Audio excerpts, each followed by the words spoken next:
जी class, आपको आवाज़ आ रही है मेरी? अस्सलाम वालेकुम सर, आ रही है? वालेकुम अस्सलाम वालेकुम। जी जी जी सर, आ रही है आवाज। जी जी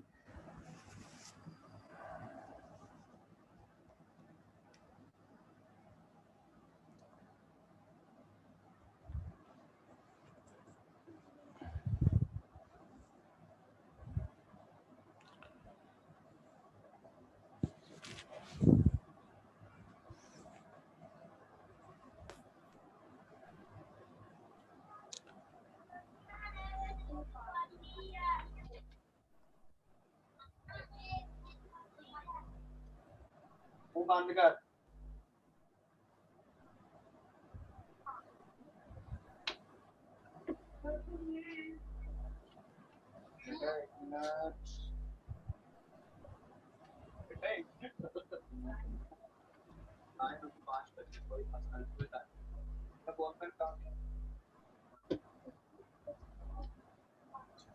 अली, सिस्टम से चेक करना है कि स्कैंड इनवॉइसेस में टेक्सटाइल टेस्टिंग सेल्सियस की इनवॉइस नहीं पड़ी हुई और दो भेजी थी।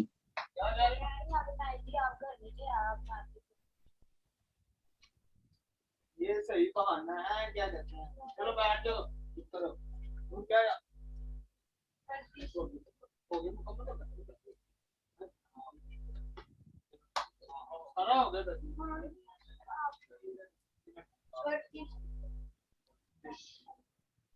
अच्छा नूरी, ये पूरे के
जी क्लास, कोई क्वेरी आपकी है तो आप पूछ सकते हैं, अपने तो बाकी लोग ज्वाइन करते हैं।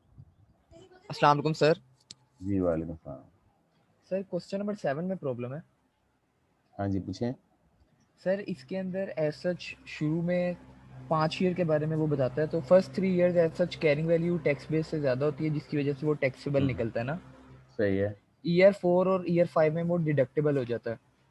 हम्म तो सर ये ईयर 3 के एंड पे हमारे पास डेफर्ड आता है 96,000 और ईयर 4 में हमारे पास आता है -67,200। तो सर ये मैं अच्छा। कैसे इसको मूवमेंट रिकॉर्ड करूँगा?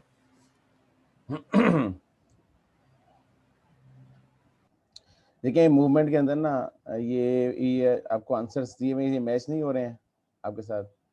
पहले साल आपके पास डिफरेंस कितना आया? आपने वो रिड्यूसिंग बैलेंस मेथड निकाला है ना? जी सर।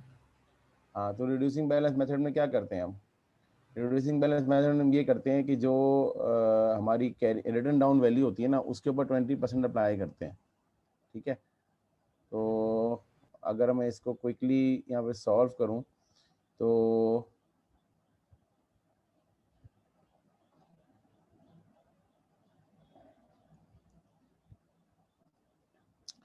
जी, यहाँ पे हमें दिया हुआ है 4 मिलियन की बोट है। ठीक है, और उसके बाद हमें 5 इयर्स की लाइफ है और ये स्ट्रेट लाइन पे डिप्रिशिएट हो रहा है। ठीक है, लेकिन जो टैक्स अलाउंसेज है वो 50% फर्स्ट ईयर में हो जाएगा और बाकी जो है वो reducing balance method thereafter. ठीक है जी, ओके। तो जो टैक्स डेप्रिसिएशन आप कंप्यूट करेंगे, टैक्स डेप्रिसिएशन कंप्यूट होगा 1, 2, 3, 4 एंड 5। तो पहले साल ये हो जाएगा 2 मिलियन, ठीक है, क्योंकि 4 मिलियन है ना टोटल कॉस्ट, ठीक है। तो पहले साल ये 2 मिलियन आ जाएगी टैक्स डेप्रिसिएशन, ठीक है। अच्छा, उससे अगले साल ये क्या होगा, ये रिड्यूसिंग बैलेंस मेथड 20% पे, यानी उससे अगले साल जो रिमेनिंग 2 मिलियन बचेगा ना, उसका 20% आ जाएगा, तो ये 4 लाख हो जाएगी, ठीक है।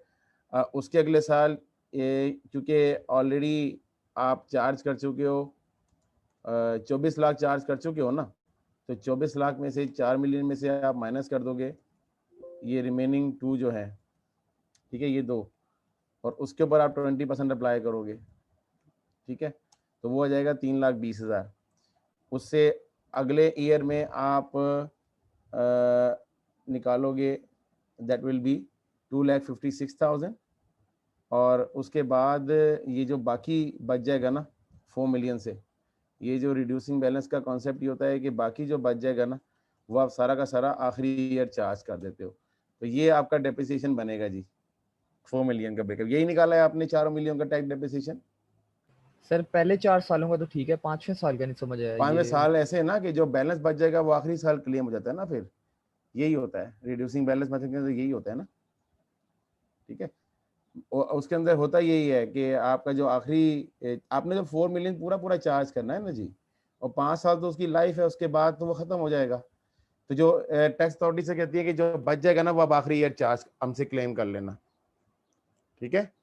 तो अब इस साल क्या होगा कि इसकी जो कैरिंग वैल्यू होगी, ये टैक्स बेस कंप्यूट होगी, टैक्स बेस कंप्यूट होगी टैक्स बेस यहाँ पे 4 मिलियन माइनस जो पहले साल 2 मिलियन है, उससे अगले साल ये जो 4 मिलियन माइनस सर 1.6 मिलियन। हाँ 1.6 मिलियन। उसके बाद ये आ जाएगी, अभी एक्सेल के अंदर हो जाएगा जी 1280। और उसके बाद 1024।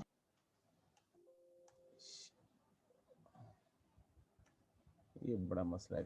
ओके 1024 और लास्ट में 0 हो जाएगी, ये टैक्स बेस आ जाएगी जी, ठीक है, इन सालों की। और कैरिंग वैल्यू तो आप निकालते रहें, कैरिंग वैल्यू,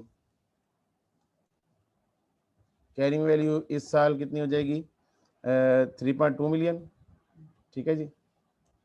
उसके बाद इसमें से आप स्टेट अवे माइनस करते रहें 8 लाख, ऐसे ही है ना जी। यस। ये 16, 8 और ये 0 हो जाएगी, ये है जी, ठीक है जी ओके। अच्छा, अब आप देखें कि ये अब ये फॉर्मेट में ना वर्टिकल बना लिया, इसको आप वर्टिकली बना सकते हैं, कैरिंग वैल्यू और टैक्स बेस। तो ये जो डिफरेंस कितना आया, जरा डिफरेंस निकालें। डिफरेंस आ गया दिस माइनस दिस, ये डिफरेंस आ गया, ठीक है 1.2, ये डिफरेंस आ गया, ओके। और इस डिफरेंस को हम एब्सोल्यूट ले लेते हैं, चलें एबीएस कर लेते हैं इसको, ये एबीएस कर लेते हैं, इसको एब्सोल्यूट कर लेते हैं, यानी हमने एब्सोल्यूट डिफरेंस निकालना है, हमने वो नेगेटिव पॉजिटिव नहीं करना, ठीक है। अब ये मुझे बताएं, ये डिफरेंस पहले साल टैक्सेबल है डिडक्टेबल है? टैक्सेबल। ये टैक्सेबल है, ये भी कैरी ये टैक्सेबल है, carrying value is more than tax base, ये भी टैक्सेबल है। और यहाँ पे क्या हो गया, यहाँ पे डिडक्टेबल हो गया, ऐसे ही है ना जी, carrying value is less than tax base, deductible, okay. और यहाँ पे ये 0 हो गया, ठीक है, यहाँ पे कुछ, यहाँ तो कुछ भी नहीं है। अच्छा, अब आपने डेफर्ड टैक्स निकालना है, डेफर्ड टैक्स निकालना है, डेफर्ड टैक्स निकालना है। तो यहाँ पे इस डिफरेंस को मल्टीप्लाई करेंगे, टैक्स रेट क्या दिया हुआ जी आपके पास 30% है, ओके। क्वेश्चन भी मैं यहाँ पे कॉपी कर लेता हूँ,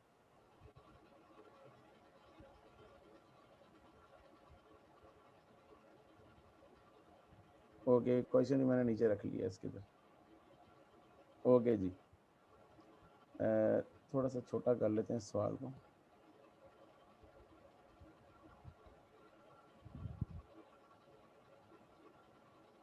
नहीं जी। अच्छा, उसके बाद ये डेफर टैक्स आ जाएगा, डेफर टैक्स मल्टीप्लाई बाय 0.3, तो पहले साल जो डेफर्ड टैक्स है वो 3,60,000 है जी। अब ये चूंकि लाइबिलिटी है, क्योंकि टैक्सेबल डिफरेंस है ना जी, तो ये एक लाइबिलिटी है, डेफर्ड टैक्स लाइबिलिटी है, ठीक है। अच्छा, अगले साल ये डेफर्ड टैक्स 240 है, फिर ये 96 है, फिर ये 67,200 है, ठीक है ना, और उसके बाद ये 0 है। अच्छा, अब आप देखें कि इसके बाद ये डेफर्ड टैक्स का बैलेंस आपको दिया हुआ है, ठीक है ना, ओके।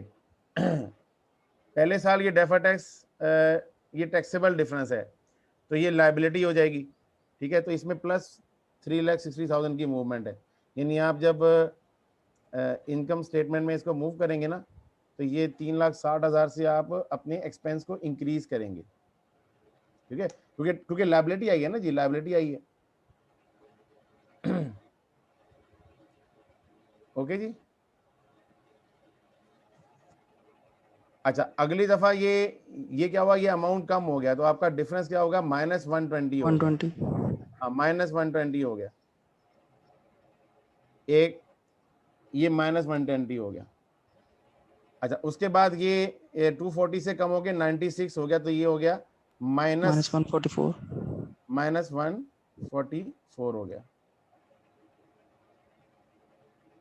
ठीक है ना। यानी आप क्या करेंगे, यहाँ से एक्सपेंस को रिड्यूस करते रहेंगे, ये एक्सपेंस बढ़ेगा, यानी यहाँ पे एक्सपेंस इस अमाउंट से कम हो जाएगा। उसके बाद देखें, ये चीज टैक्सेबल थी और ये अमाउंट डिडक्टेबल हो गया है। इसका मतलब ये हुआ कि एक चीज 96,000 थी, वो लाइबिलिटी थी, अब वो 67,200 का एसेट बन गया है। तो इससे इसमें मूवमेंट कितनी हुई है, जरा ये बताएं, कितने से ये लाइबिलिटी हमारी कम हुई सर होगी। 163 से। हाँ, उसका रीजन ये है कि एक चीज लाइबिलिटी से एसेट में कन्वर्ट हो रही है, तो पहले वो 0 होगी, उसके बाद वो मजीद इंक्रीज होगी, ठीक है। तो यहाँ पे क्या होगा, यहाँ पे मूवमेंट जो बनेगी ना, जो डेफर्ड टैक्स में जाएगी वो जाएगी 1,63,200 से। वो क्यों इसलिए जाएगी कि 96 तो कम होगा ही होगा, 96 तो 0 हो गया, लेकिन 67,200 से एसेट भी तो क्रिएट करना है ना आपने, तो ये हो जाएगा 163,200। ये मूवमेंट है आपकी, यानी ये माइनस, ये समझ इसलिए देखें, एक चीज 96,000 की लाइबिलिटी है, अब वो चीज 67,200 का एसेट बन गई है। तो टोटल गैप कितना है इसके अंदर, ये टोटल गैप कितना है,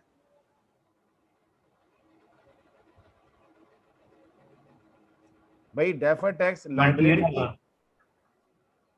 28 का। सर आप देख नहीं रहे ना, एक टैक्सेबल डिफरेंस था। एक मिनट, अजान का वेट कर, अजान हो रही है।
जी देखें, जरा गौर करें कॉन्सेप्ट पे। एक चीज 96,000 का की लाइबिलिटी थी, टैक्सेबल था ना, ये अब कन्वर्ट होके एसेट बन चुकी है। इट मींस के डेफर्ड टैक्स लाइबिलिटी 0 हो गई, यानी इतनी कम हुई कि वो 0 हो गई, और उसके बाद एसेट में भी कन्वर्ट हो गई। तो ये जो डिफरेंस आएगा ना मूवमेंट का, ये दो हिस्से हैं। देखें, इसकी एंट्री क्या बनेगी, इसकी एंट्री बनेगी ईयर 4 की एंट्री की बात कर रहा हूं, ईयर 4 में ईयर 4 में एंट्री की बात बनेगी, deferred tax liability debit 96,000, deferred tax asset debit 67,200 और income tax expense credit in दोनों के सम से 1,63,200 से, यानी आपका जो इनकम टैक्स एक्सपेंस क्रेडिट होगा ना, यानी कम होगा, वो 163,200 से होगा। तो मूवमेंट अभी कितनी है? मूवमेंट यही तो है कि जो आपकी मूवमेंट आई है 163,200 इज दी माइनस मूवमेंट। ठीक है, उसके बाद ये एसेट बन गया। जब ये एसेट बन गया तो एसेट अब जीरो हो गया। जब एसेट जीरो हो गया इसका मतलब ये है कि आपका एसेट कंज्यूम हो गया। जब एसेट कंज्यूम हो गया तो आपका इनकम टैक्स एक्सपेंस क्या हो जाएगा? कम हो जाएगा। यानी 5वें ईयर में एंट्री क्या होगी? Deferred tax asset income tax expense debit 67,200 और डेफर्ड टैक्स एसेट क्रेडिट 67,200, क्योंकि एसेट जीरो हो गया ना। अब आपका इनकम टैक्स एक्सपेंस जो है वो बढ़ रहा है।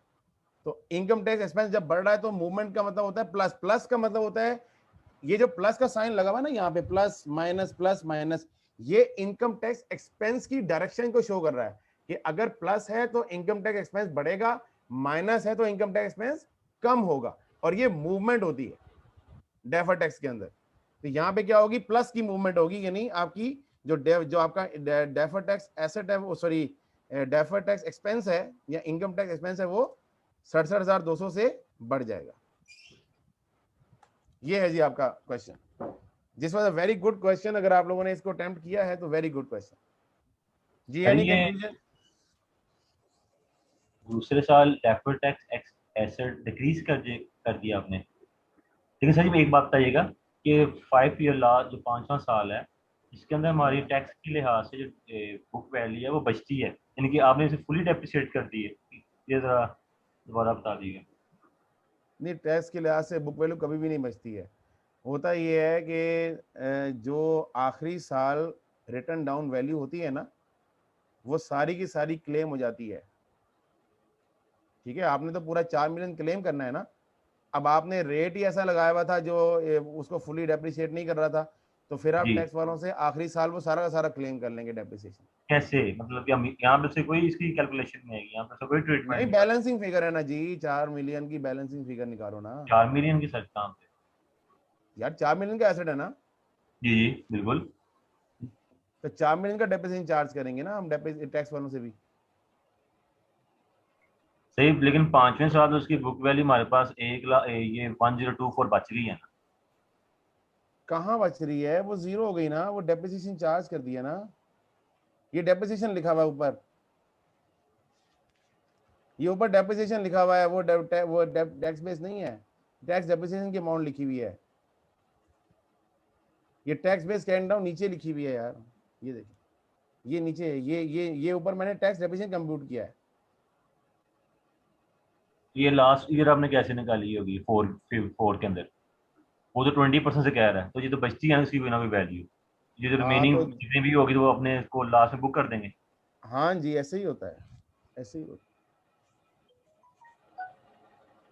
सर ऐसे ही इसके होता अंदर सर अगर नेट इनकम जरा कैलकुलेट करना सिखा दें, वो नहीं समझ आई। है। नेट इनकम कैलकुलेट करें जी, नेट इनकम कैलकुलेट करें। सर अगर किसी एसिड के एंड पे अगर रेजिडुअल वैल्यू बच रही हो उसको भी हमने एसेट जीरो करना होता है। देखें, अल्टीमेटली जो टैक्स वाले होते हैं ना, वो आपके आपके एसेट के अगेंस्ट पूरा का पूरा क्लेम दे देते हैं आपको। ठीक है, पूरा पूरा। अच्छा, प्रॉफिट बिफोर टैक्स कितना है बेटा? Profit before 3,000। टैक्स। अब जरा वर्किंग में थोड़ी फास्ट करूंगा क्योंकि मेरे पास अब टाइम शॉर्ट है। हमने बहुत ज्यादा टाइम कैश फ्लो पे भी लगाया है, टैक्स में भी बहुत ज्यादा टाइम लगाया आज।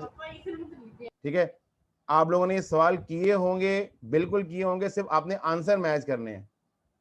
आई was expecting you have done these questions. Yes sir. Okay, जी सर किए हैं। बिल्कुल बिल्कुल बिल्कुल किए होंगे। You are professionals now. You are heading towards the CEO and CFO of the company. Okay जी, प्रॉफिट बिफोर टैक्स में हमने जो पेमेंट करनी होती है ना टैक्स एक्सपेंस की, वो हम पेमेंट करते हैं टैक्सेबल इसके ऊपर, टैक्सेबल प्रॉफिट के ऊपर। तो वो ज़रा हम कंप्यूट करते हैं ज़रा नीचे। अच्छा, टैक्सेबल प्रॉफिट कैसे निकालेंगे जी? ये जो मैं अब ये ग्रीन कलर की बुक बना रहा हूँ ना, ग्रीन कलर की बुक, ये इनकम टैक्स रिकॉर्ड है जी, इसको आपने इनकम टैक्स रिकॉर्ड समझना है, ठीक है। तो टैक्सेबल प्रॉफिट है 1 2 3 4 5, ये निकालने जा रहे हैं जी हम टैक्सेबल प्रॉफिट। ओके जी, अकाउंटिंग प्रॉफिट, अकाउंटिंग प्रॉफिट या एपी, एपी कितना है जी? एपी ये है, ये ऊपर दिया हुआ है एपी। एपी में हम क्या करेंगे? अकाउंटिंग डेप्रिसिएशन ऐड कर देंगे, ऐड एडी। एडी में पूछना, एडी अकाउंटिंग डेप्रिसिएशन है, मैं शॉर्ट फॉर्म यूज कर रहा हूँ। अकाउंटिंग डेप्रिसिएशन कितना है जी? 8 लाख, 8 लाख, ये सब में ऐड हो जाएगा जी। ओके, और टैक्स डेप्रिसिएशन ये जो ऊपर लिखा हुआ है, ये अमाउंट, ये जो मैंने कैलकुलेट किया 2 मिलियन, ये फलाना ढिमकाना, ये आ जाएगा, ये माइनस हो गया, और ये माइनस करके आपका अकाउंटिंग प्रॉफिट आ गया, ये टैक्सेबल प्रॉफिट आ गया, ठीक है जी। ये टैक्सेबल प्रॉफिट ये आ गया, ये जी। अब इसके ऊपर टैक्स रेट अप्लाई करें, वो है 30%। तो पहले साल 540 हाँ 540, बिल्कुल सही आपने निकाला, बिल्कुल सही निकाल ली। अब ये आपने अपने पास किया होगा बस टैली करने के, ये आपके पास करंट टैक्स यही आ रहा है पहले सालों में। ओके जी, चलें जी, इसमें से लेस करें, लेस करेंगे करंट टैक्स, सीटी, सीटी में लिखूंगा, सीटी, सीटी माइनस करें जी इसमें से 540, ये सीटी हो गया। ओके, अब डीटी आ जाए। डीटी के लिए देखें हमने क्या कहा था कि ये मूवमेंट है, ये मूवमेंट हम जाएंगे पीएल में, तो मूवमेंट का मतलब ये हमारा 3,60,000 से मजीद एक्सपेंस रिकॉर्ड हो जाएगा। इसको मैं नेगेटिव शो करता हूँ ताकि आपको ये समझ में आए।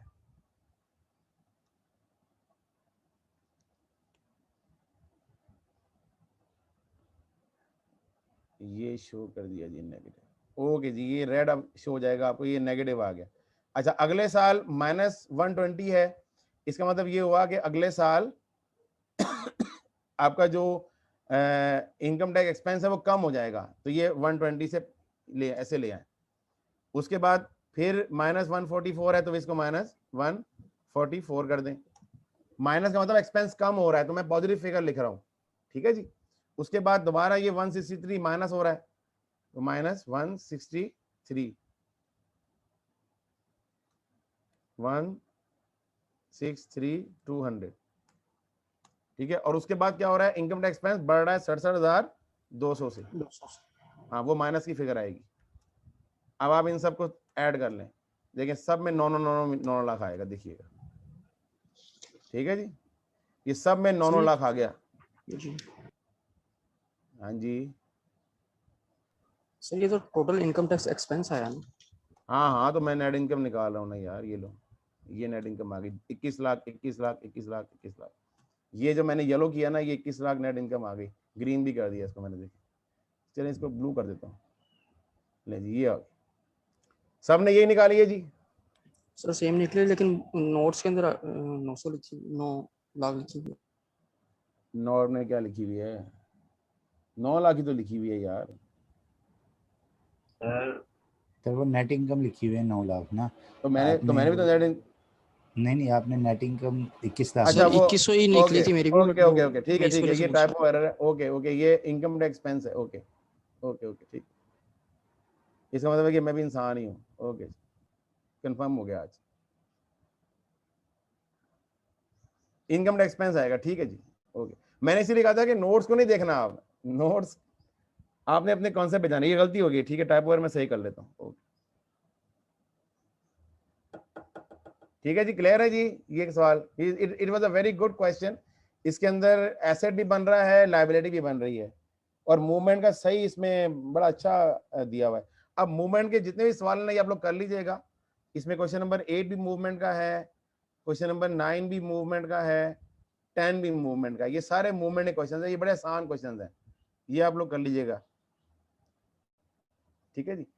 इसमें एक क्वेश्चन मैं आपको करवाता हूँ, ये क्वेश्चन नंबर 9 टैक्स डेफिनेशन है जी। सर ये टैक्स डेप्रिसिएशन का दोबारा एक सिर्फ वही पॉइंट बता देगा। टैक्स डेप्रिसिएशन निकाली है, टीबी निकाली है आपने, टैक्स बेस वैल्यू। हाँ, तो ये देखिए ना, ये 2 मिलियन 1/6 की बात कर रहे हैं आप, ये जो ये लिखी हुई है। नहीं, मैं क्वेश्चन 7 की बात जो आपने ऑलरेडी सॉल्यूशन किया हुआ एक्सेल पे, उसकी मैं बात मैं हाँ, तो ये देखिए ना, आपने ये बात 2 लाइन बता दी। पहले साल के एंड पे 2 मिलियन का टैक्स अलाउंस चार्ज कर दिया है, तो रिमेनिंग 2 मिलियन बच गया ना, तो रिमेनिंग 2 मिलियन टैक्स बेस आ ठीक गई। है, उसके बाद आपने ठीक हो मजीद गया, 4 लाख का कर दिया, तो ये 1/6 रह गई।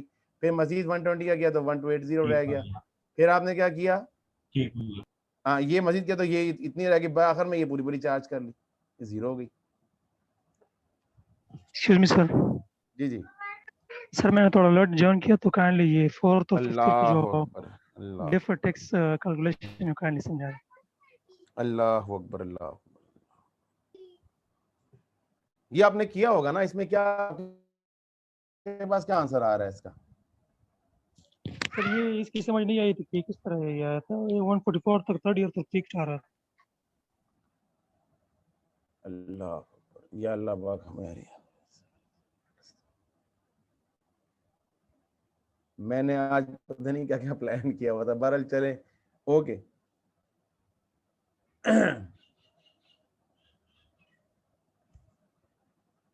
आपको क्या जिसमें समझ नहीं आया इस सॉल्यूशन में, जरा वो टैली करें, क्वेश्चन पूछें इसमें से। सर ये 4th ईयर में 163 200 माइनस यासीन साहब, मैं नमाज के लिए लेता हूँ ब्रेक, मैं नमाज के लिए लेता हूँ ब्रेक।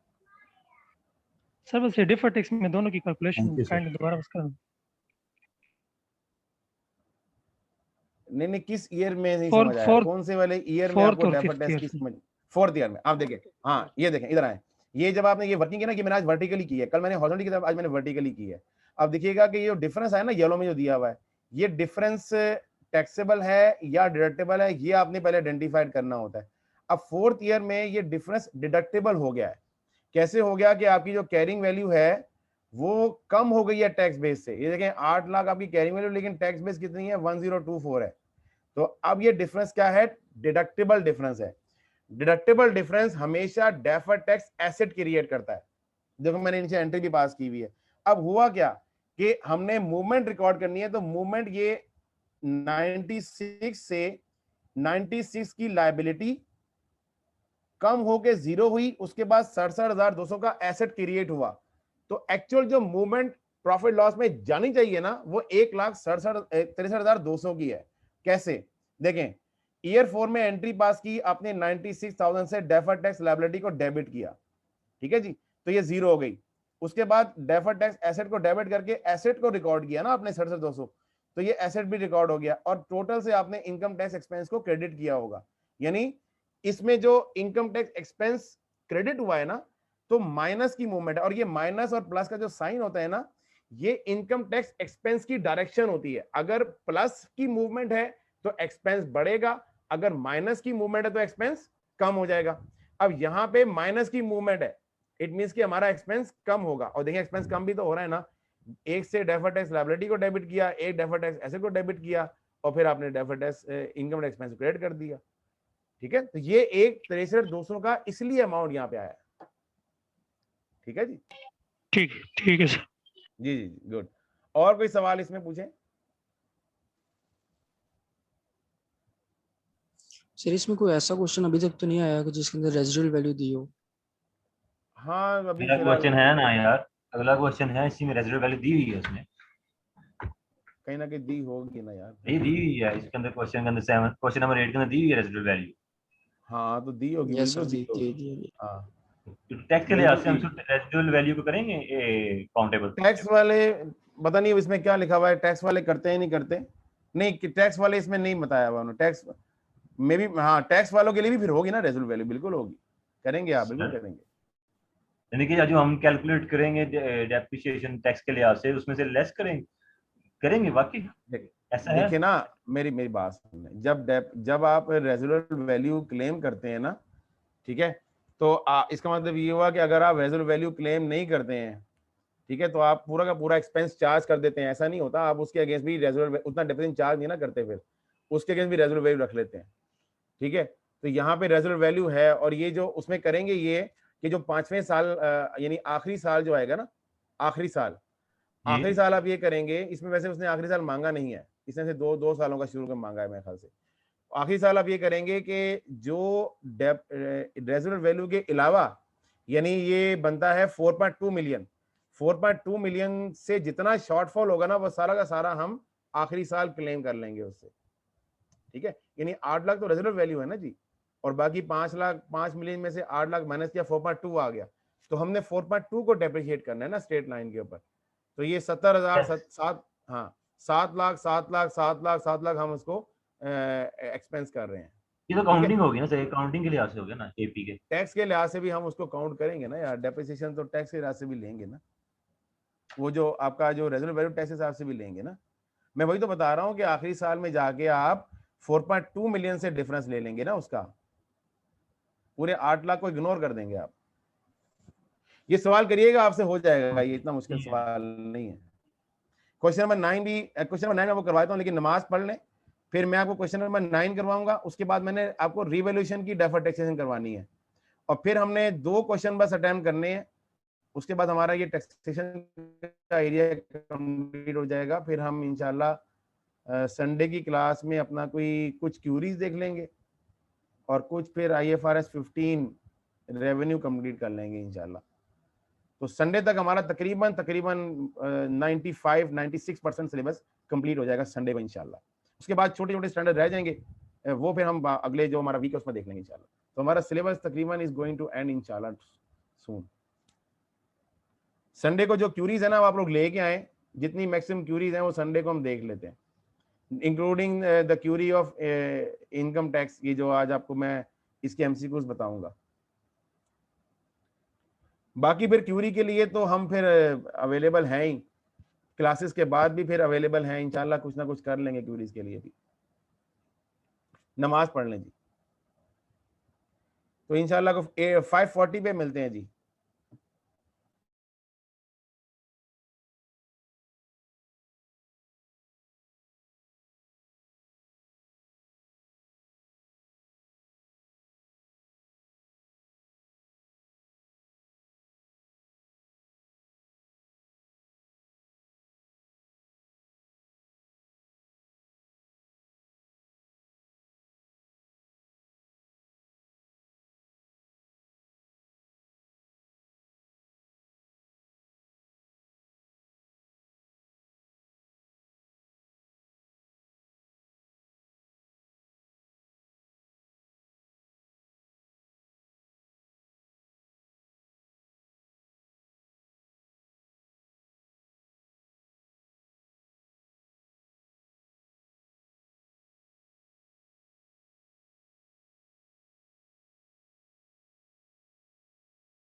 जी क्लास स्टार्ट करें जी।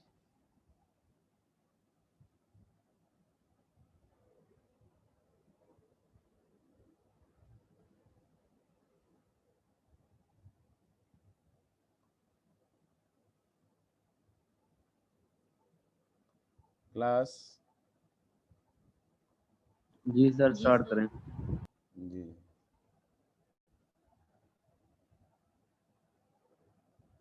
ओके।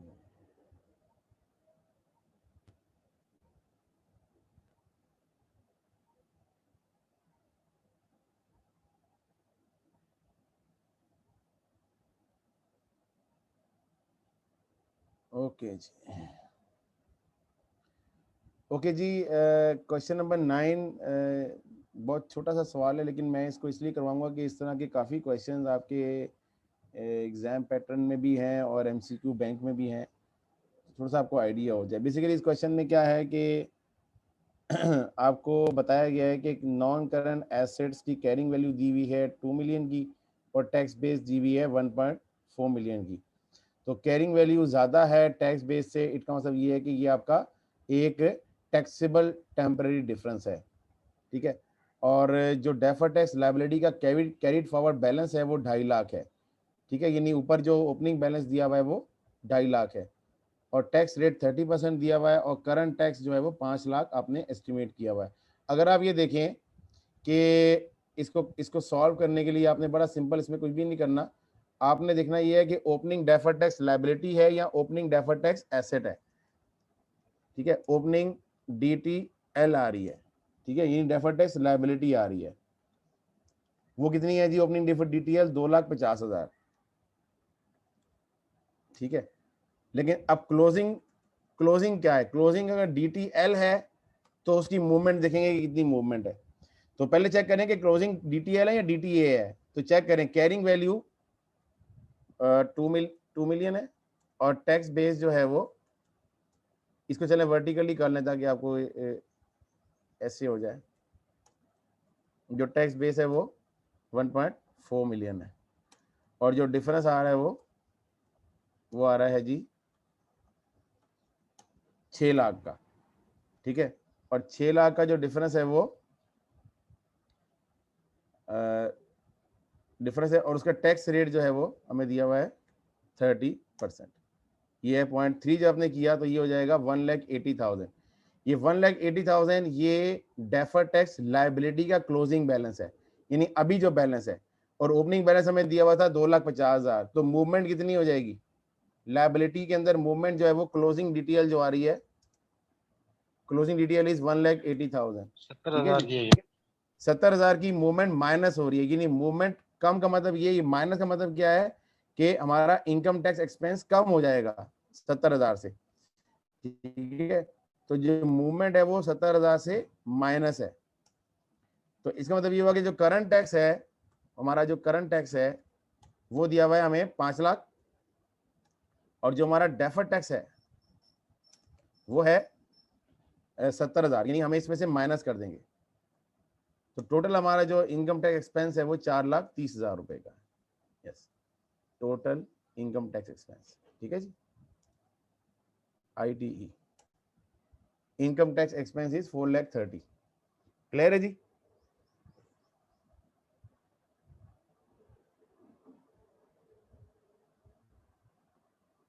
जी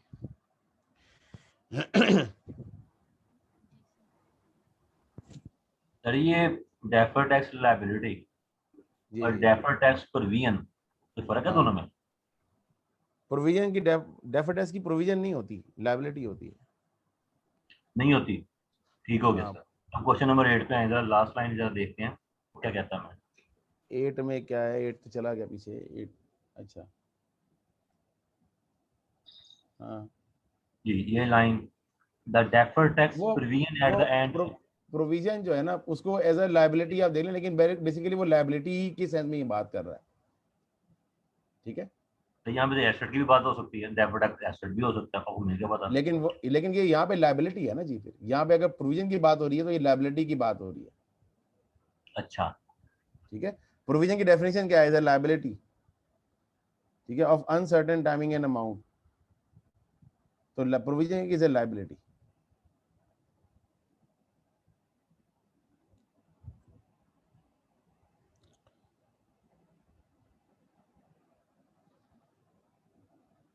ओके, अच्छा ये मूवमेंट वाला क्वेश्चन, ये बड़ा अच्छा सवाल है, ये क्वेश्चन नंबर 10 की जरूर कीजिएगा आप लोग, इसमें मैंने आंसर्स दिए हुए और ये बड़ा अच्छा सवाल है, ये लाजमी कीजिएगा। अच्छा, उसके बाद ये एक बड़ा एग्जाम क्वेश्चन है, इसको भी ज़रा क्विकली ज़रा नज़र मार लेते हैं इसके अंदर भी कि कैसे होना है ये। अब देखिए 10 नंबर का सवाल कितना देर लगाएगा सॉल्व होने के लिए, देखिएगा ज़रा आप। 10 marks question, very simple, very simple.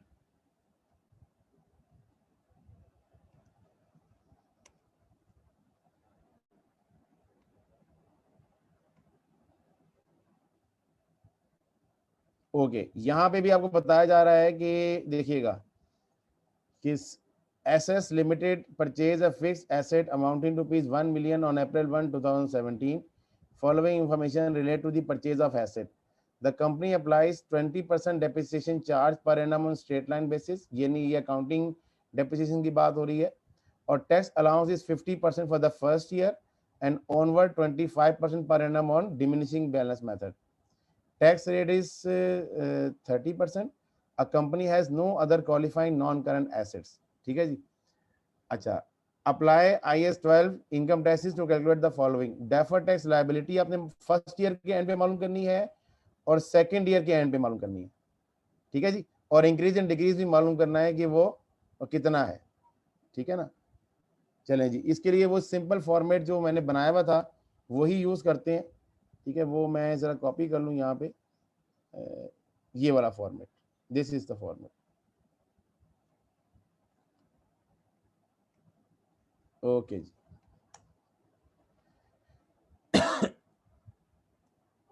Okay जी। पहले साल के, ये जो पहला साल है वो है 2018, ठीक है।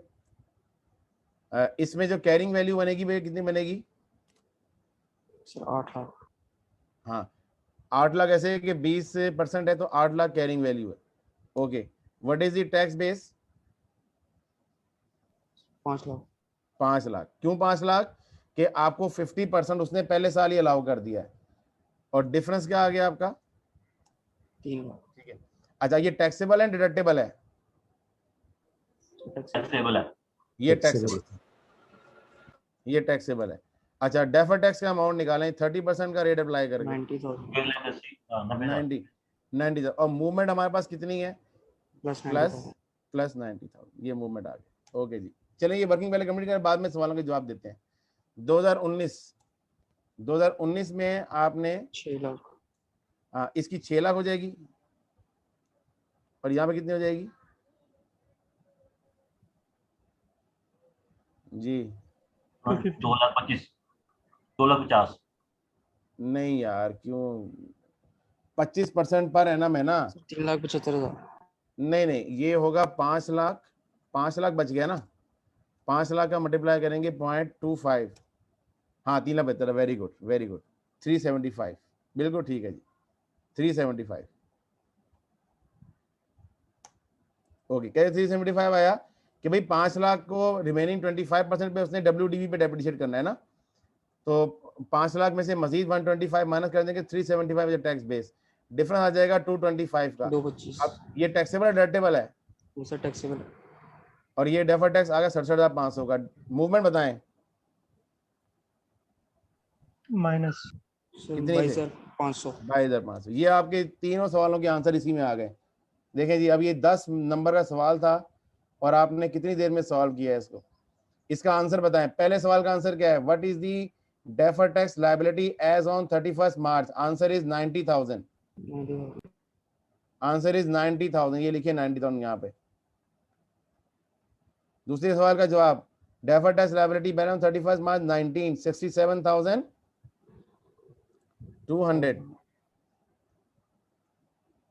इंक्रीज या decrease in deferred tax liability? ये डिक्रीज। 500। अच्छा जी, अच्छा, वो बस कर लीजिएगा सही, इसको 5 ही मान लें। एक मिनट चले मैं करता हूँ सही, ये रिकॉर्डिंग हो रही होती है ना, इसलिए कोई ऐसा बच्चा सुनेगा जो यहाँ से नहीं पढ़ा तो उसके लिए प्रॉब्लम हो जाएगी। ठीक है, 67,500 और डिक्रीज कितने से हुआ है ये? 22,500 से। अब आप मुझे बताएं 10 नंबर का सवाल है, कितनी देर लगी है तो सॉल्व करने में? 2 just minutes 2 minutes. Yes, 2 to 3 minutes लगेंगे आपको सॉल्व करने के लिए। सारी सॉल्यूशन आपने वो शेयर फोल्डर में रखी? जी जी रख दिए हैं, जितने भी पास पेपर्स मैंने रखे हैं उनके साथ उनका सोल्यूशन भी मैंने रखा हुआ है।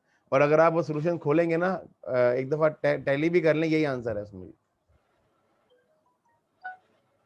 सर आप ये शीट रख दीजिएगा, हमने इसको रेफर करना है। हाँ जी, ये रख दी है मैंने। कल जो शीट मैंने बनाई थी ना, वो कल मैंने रख दी थी, और आज मैं इसको रिप्लेस कर दूंगा उससे। ये मैं कंटिन्यूटी में जा रहा हूँ, देखें मैं सारी शीटें कंटिन्यूटी में जा रहा हूँ। अब वो मैंने हेडिंग शीटों की नहीं दी हुई, इतना टाइम नहीं होता, वो फिर आप लोग खुद ही लेक्चर से देख लीजिएगा ना। सर वो तो शीट ओपन करेंगे पता चल जाएगा, कोई इतना हाँ जी, इशू नहीं। बिल्कुल बिल्कुल बिल्कुल। ठीक है जी, ये डेफर टैक्स का सवाल भी हो गया, 11 भी हो गया। अच्छा, इसके बाद यहाँ से ना एक छोटा सा एरिया है समझने वाला, इतना टेक्निकल एरिया नहीं है, बड़ा आसान सा एरिया है। वो ये है कि ड्यूरिंग द ईयर अगर आपका एसेट रीवैल्यू हो जाता है तो आप क्या करेंगे?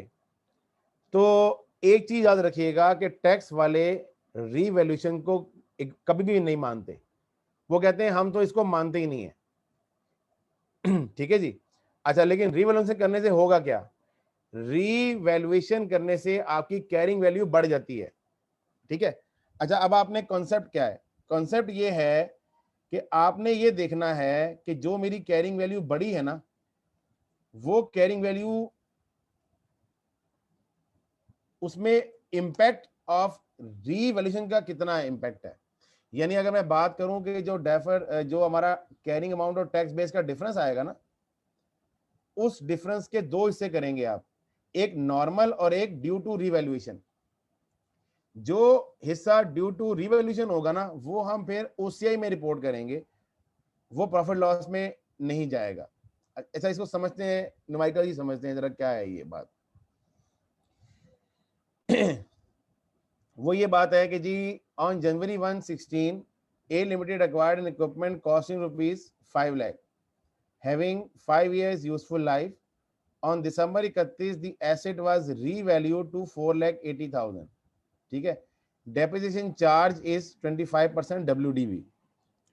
अच्छा, calculate the amount of deferred tax related to normal depreciation and revaluation. अच्छा, अब देखें कि अगर आपने इसकी वर्किंग बनाए तो वर्किंग ऐसे बनेगी। जो ये वाला फॉर्मेट मेरा है, स्टैंडर्ड फॉर्मेट, ये फॉर्मेट आपने स्टैंडर्ड रखना है जी। ठीक है। इस स्टैंडर्ड फॉर्मेट के अंदर हमारी ईयर हमारा चल रहा है, नंबर 16 ईयर चल रहा है ना जी। ये तो ईयर को हम फिक्स नहीं करते, ये तो हमारा करंट ईयर ही है 16। ओहो,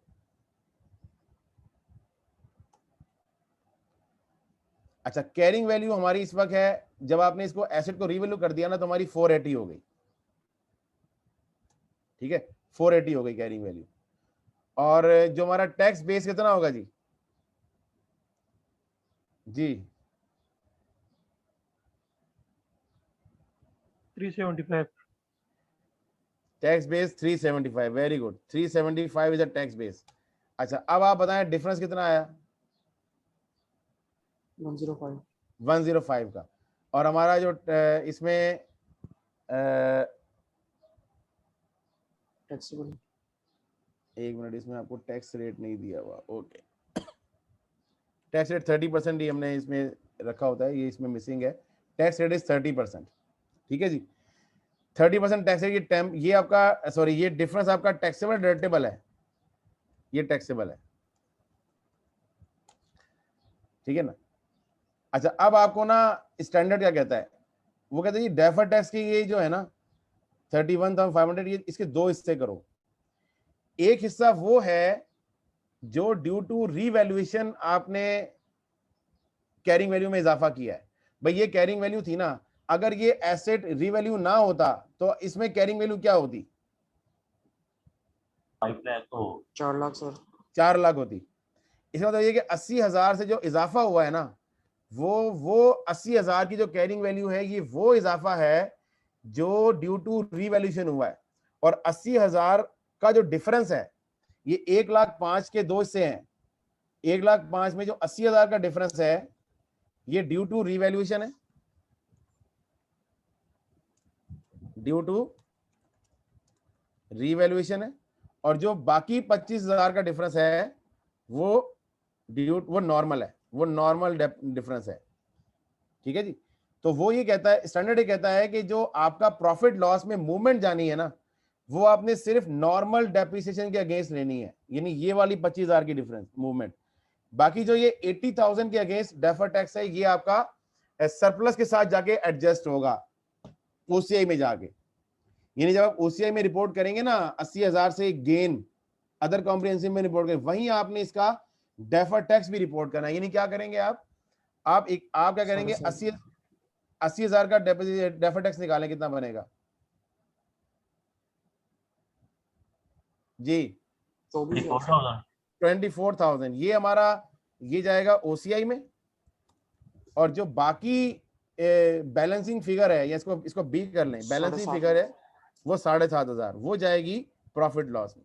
बस ये इसका छोटा सा कॉन्सेप्ट है, और इसमें इतनी टेक्निकल बात कोई भी नहीं कि जो आपका रीवैल्यूएशन की वजह से जो कैरिंग वैल्यू में इजाफा होता है ना, और रीवैल्यूएशन का जो हिस्सा है डेफर्ड टैक्स में, वो आपने ओसीआई में रिपोर्ट करना है बस।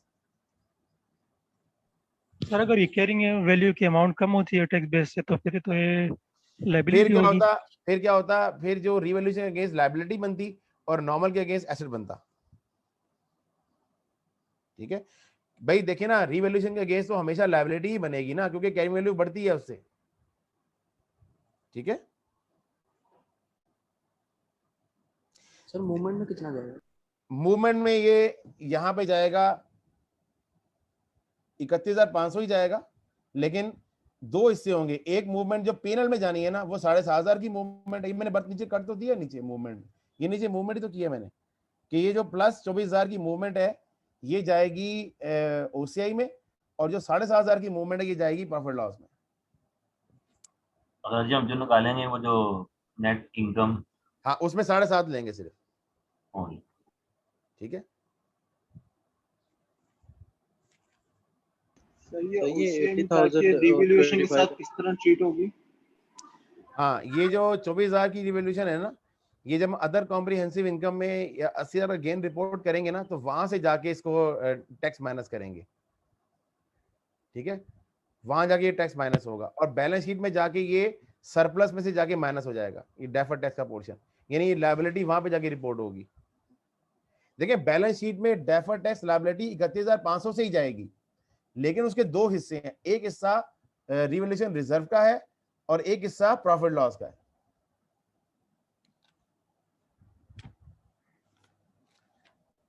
ओके, ये बड़ा सिंपल सा कॉन्सेप्ट था, इसको इतना जोर ना देना जहन में, बड़ा सिंपल सा कॉन्सेप्ट है, इसका हाल वो नहीं करना प्रोविजन वाला। सर प्लीज रिपीट कर दें जी, क्या रिपीट करना जी इसमें? जी जी सर, ये 80,000 कैसे है? जरा मसरूफ था, मैं बात सुन नहीं सका। तो ये हाँ। डिफरेंस में 80,000 25,000 वाला कॉन्सेप्ट हाँ है, जी। ये वाला जरा देखें ये 80 कैसे आया। देखिए, आप मुझे बताएं कि ये एसेट अगर रीवैल्यू ना होता तो इसकी कैरिंग वैल्यू कितनी होती? 4 लाख।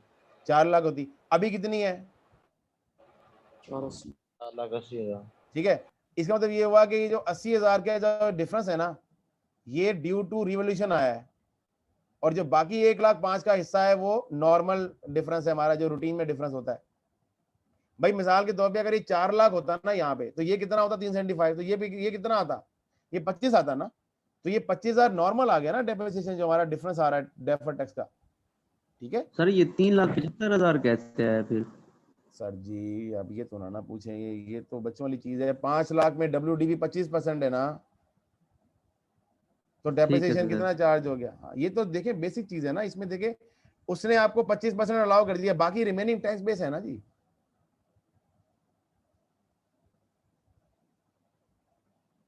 ठीक है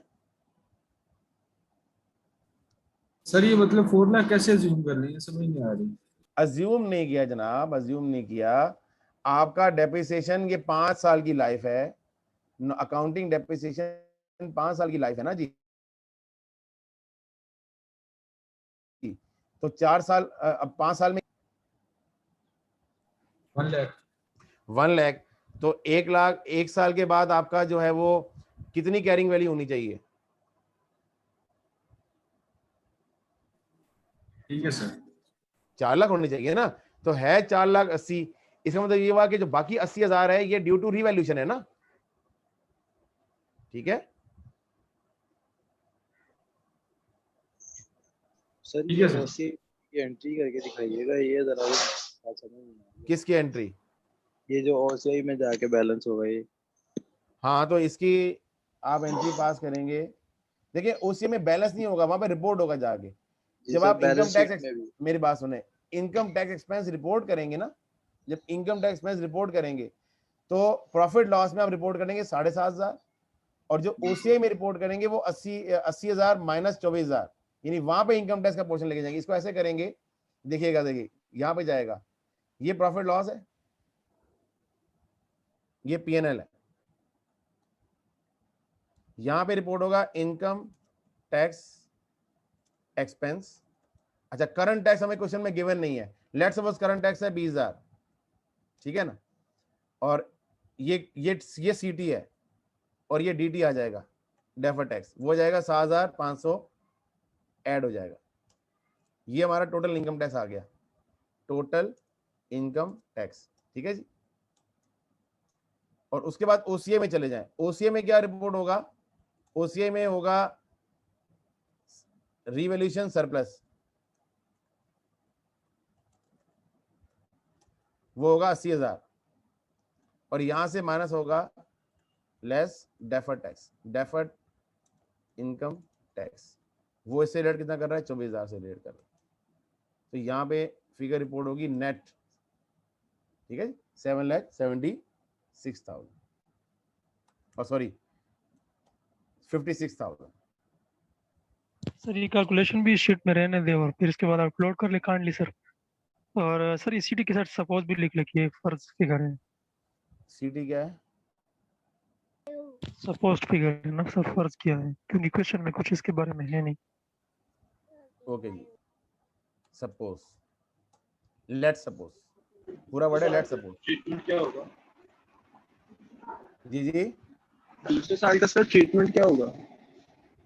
पिछले साल का, दूसरे साल का ट्रीटमेंट जब ये 4,80,000 पे जब हम डेप्रिसिएट करेंगे। हाँ, दूसरे साल को जब उसको डेप्रिशिएट करेंगे तो आप देखेंगे कि अब रिवॉल्यूशन के अगेंस्ट वो जो डेप्रिसिएशन था वो कितना है, ठीक है। उसमें अब ओसीए में तो कुछ भी नहीं जाएगा क्योंकि ओसीए तो खत्म हो गया ना काम। अब ओसीए का कॉन्सेप्ट खत्म हो गया, अब वो जो डेफर्ड टैक्स लायबिलिटी थी ना वो कैरी फॉरवर्ड होती रहेगी बस। अब ये नॉर्मल टैक्स बेस हो गया, ठीक है। ये पहले साल ही बस डिफरेंस आएगा, अगले साल से ये नॉर्मल कैरिंग वैल्यू कहलाएगी, ठीक है। नॉर्मल सर ये नेक्स्ट ईयर से इसकी कैरिंग वैल्यू क्या है? पहली बात तो ये है कि इतना समझ में आ गया आपको यहाँ तक? यस सर, ये तो समझ आ गया। बस इतना ही रखें फिलहाल, इतना काफी है, ठीक है। कुछ सर चीजें 3,60,000 पे चल जाएगी ना? हाँ जी, 3,60,000 पे चल जाएगी, मिनट जाएगा सर।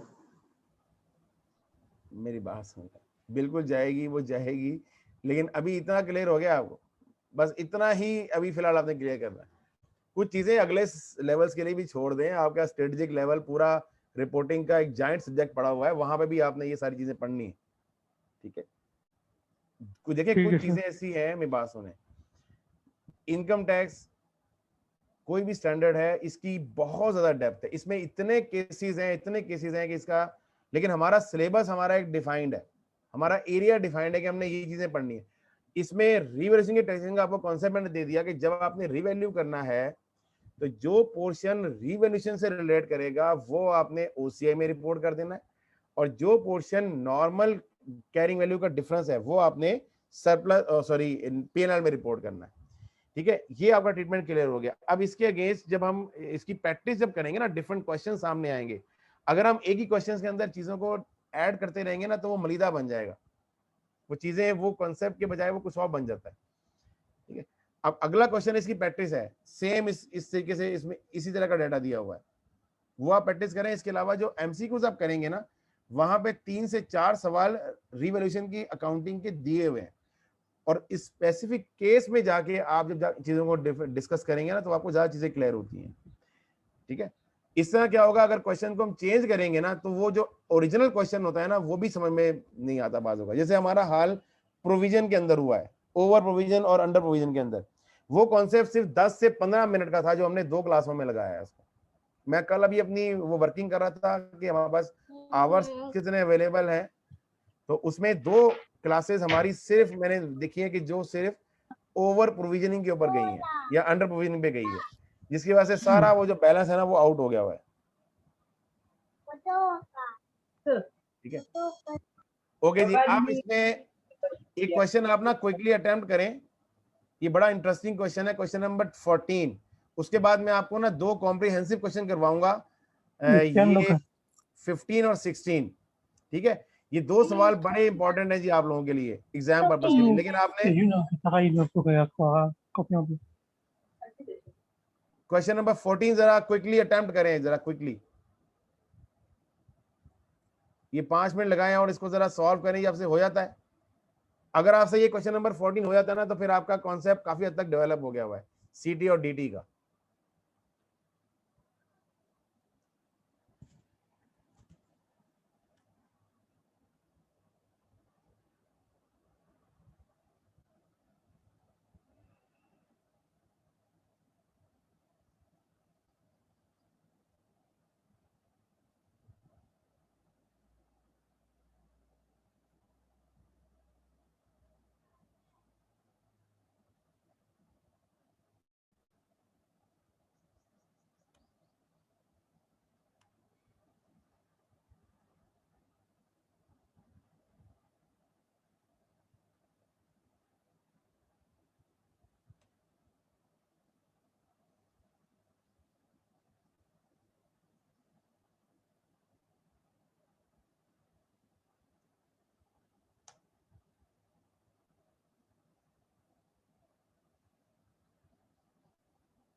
सर वैल्यू तो निकाल ली लेकिन अभी समझ नहीं है कि किया कैसे हमने।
जी जी क्लास हो गया सॉल्व? No sir. सर हो तो गया लेकिन समझ नहीं है कि हमने किया क्या है।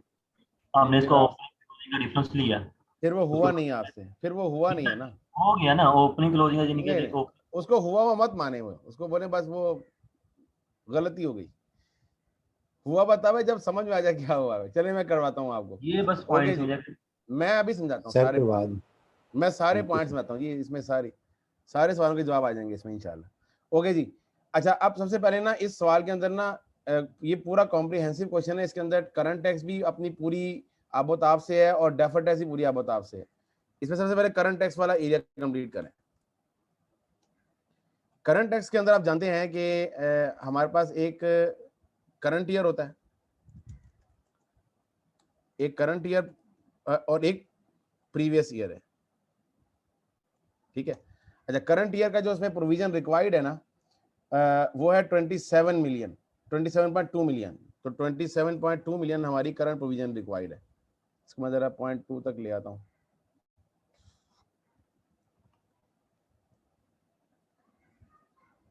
ठीक है, 27.2 मिलियन करंट ईयर की। देखें लिखा भी हुआ है कि जो करंट ईयर की प्रोविजन है, ये देखें, it estimate the income tax provision is required for the current year ended. ठीक है जी, तो ये 27.2 मिलियन आ गई। ठीक है, अच्छा अब उसमें आखिर में ये बता रहा है कि जो आपका करंट टैक्स का जो ट्रायल बैलेंस है ना, उसमें 1.2 मिलियन क्रेडिट बैलेंस है। इट मतलब ये ओवर प्रोविजन है।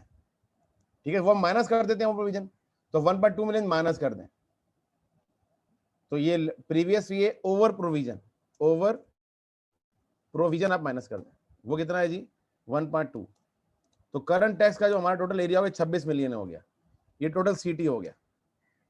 ठीक है, अब डीटी पे आ जाए, डेफर्ड टैक्स पे आ जाए।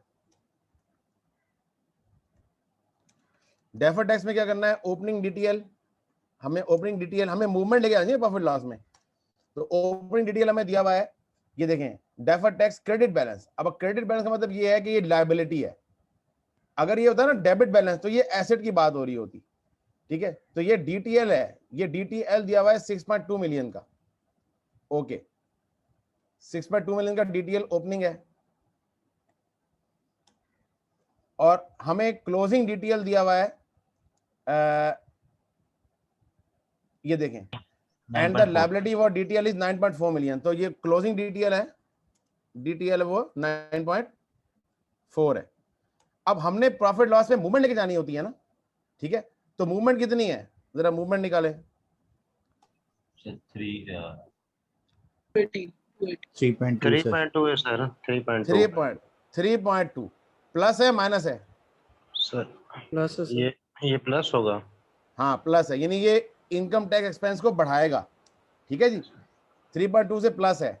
अच्छा अब देखें कि अगर ये प्लस है तो हमारा एग्जिस्टिंग सीटी कितना है 26, तो डीटी 26 इसमें ऐड होगा लेस होगा? ऐड होगा ऐड होगा सर। सर। ऐड होगा, तो ऐड कर दें आप। ऐड करेंगे तो कितना हो जाएगा ये 29.2 29. ये है ये फाइनल इनकम आईटीई जो है, अब ये शॉर्ट फॉर्म है आईटीई 29.2। ये एग्जाम क्वेश्चन है जी आपका, ये एग्जाम क्वेश्चन है और ये आई थिंक 4 से 5 नंबर का सवाल था। आप देखें कितना आसान सवाल है। सर ऐसे क्वेश्चन आते हैं मतलब कि? जी जी क्यों नहीं आते यार, ये इसी दुनिया की बात हो रही है, आईसीएमए की बात हो रही है। था ना आसान सवाल? हाँ सर अब आसान लग रहा है, पहले बड़ा कॉम्प्लिकेटेड तो था। अब आप मुझे बताओ अब मुझे बताओ कि वो जो डेफर टेस्ट का हवा था वो खत्म हो गया ना अब? नहीं सर, वो तो प्रैक्टिस से खत्म होगा अभी नहीं हाँ हुआ। जी वो। और मैं यासीन साहब ये इस वक्त 2 वक्त मिलने वाले हैं, असर मगरिब का टाइम होने वाला है। अगर आप ये जो एमसीक्यूज जो मैं आपको दूंगा ना, ये आप कर लेते हैं ना सारे 20 के 20 एमसीक्यूज, तो कोई आपको इंशाल्लाह एग्जाम में प्रॉब्लम नहीं होने वाली डेफर टेस्ट के वाले से। लेकिन शर्त ये है कि संडे की क्लास में आप जो पहला घंटा हमारा होगा ना, संडे को थोड़ी सी क्लास हम लेट ले जाएंगे, बेशक थोड़ा सा आगे ले जाएंगे, हम टाइम थोड़ा आगे एक्सटेंड कर लेंगे, लेकिन जो पहला घंटा हमारा 10 से 11 का होगा ना, वो हमारा सिर्फ क्यूरीज का होगा। उसमें हमने सारी इनकम टैक्स की क्यूरीज, जितनी भी एमसीक्यू की क्यूरीज है।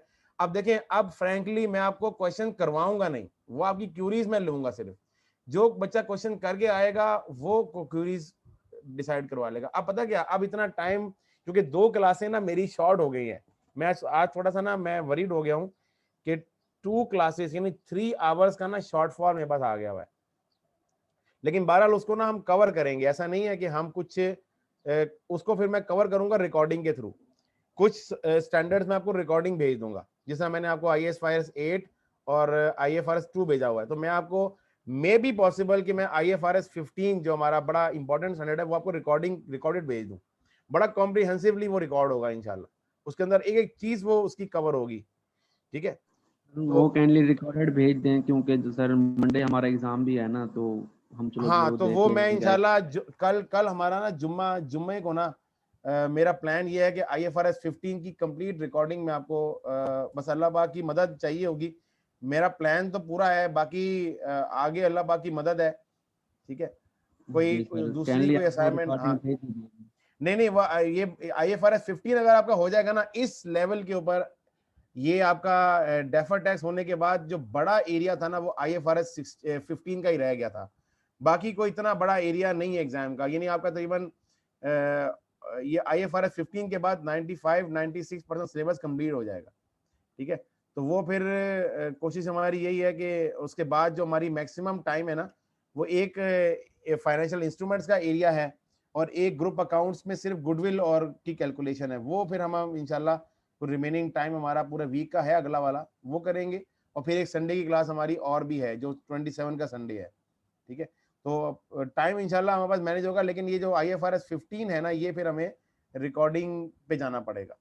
ठीक है, और वो इंशाल्लाह आप जो रिकॉर्डेड मेरे लेक्चर होते हैं ना, वो ज़्यादा मैं समझता हूँ कि मैं अपनी वाली बात करूँ कि मैं उसको डिटेल करता हूँ, क्योंकि उसके अंदर आपके क्वेश्चन नहीं होने होते, तो मैं आपकी जगह बैठ के भी क्वेश्चन के आंसर दे रहा होता हूँ उसके अंदर। ठीक है, ओके जी। अब एक बड़ा इंपॉर्टेंट क्वेश्चन है जो हमने करना है सॉल्व, और ये भी एग्जाम क्वेश्चन है, लेकिन बहुत आसान क्वेश्चन है। इसके अंदर आपने अब जितने भी कॉन्सेप्ट पढ़े हैं ना, वो सारे अब आपके कंसोलिडेट हो जाएंगे इंशाल्लाह। ठीक है, और ये क्वेश्चन नंबर है, इसके बाद क्वेश्चन नंबर 15।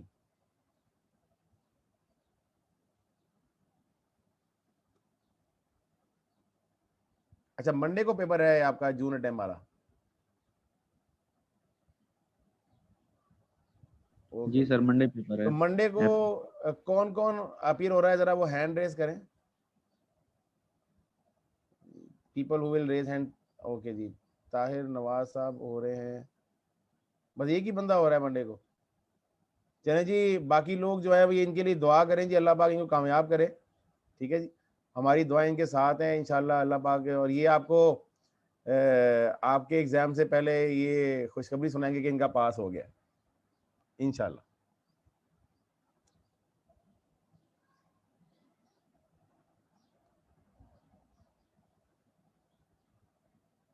ओके जी। अच्छा, अब ये सवाल इज वेरी इंटरेस्टिंग क्वेश्चन, और अब इसके भी मार्क्स मेरे ख्याल से कोई ये भी 10 से 12 मार्क्स का सवाल था, मैं मार्क्स इसके ओमिट कर दिए, लेकिन बहरहाल is very very good question. अच्छा, इसको सॉल्व करने के लिए ना वो जो हमारा फॉर्मेट है ना, ये हमारा पेट फॉर्मेट है, ये हमने नहीं चेंज करना, ठीक है। ये ले आए जी इधर फॉर्मेट, लेकिन यहाँ पे ना मूवमेंट की बात अब नहीं होगी, क्योंकि यहाँ पे ना हर एसेट अलग अलग है, तो मूवमेंट का कॉलम हम यहाँ से शायद रिमूव कर दें, ठीक है, मूवमेंट का कॉलम रिमूव कर देंगे, लेकिन ये वाला फॉर्मेट आपको ना पक्का होना चाहिए। ओके जी।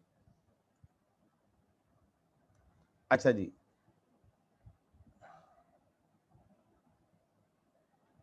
इस सवाल थोड़ा मैं छोटा कर दूं अगर आप इजाजत दें तो, ये छोटा कर दूं।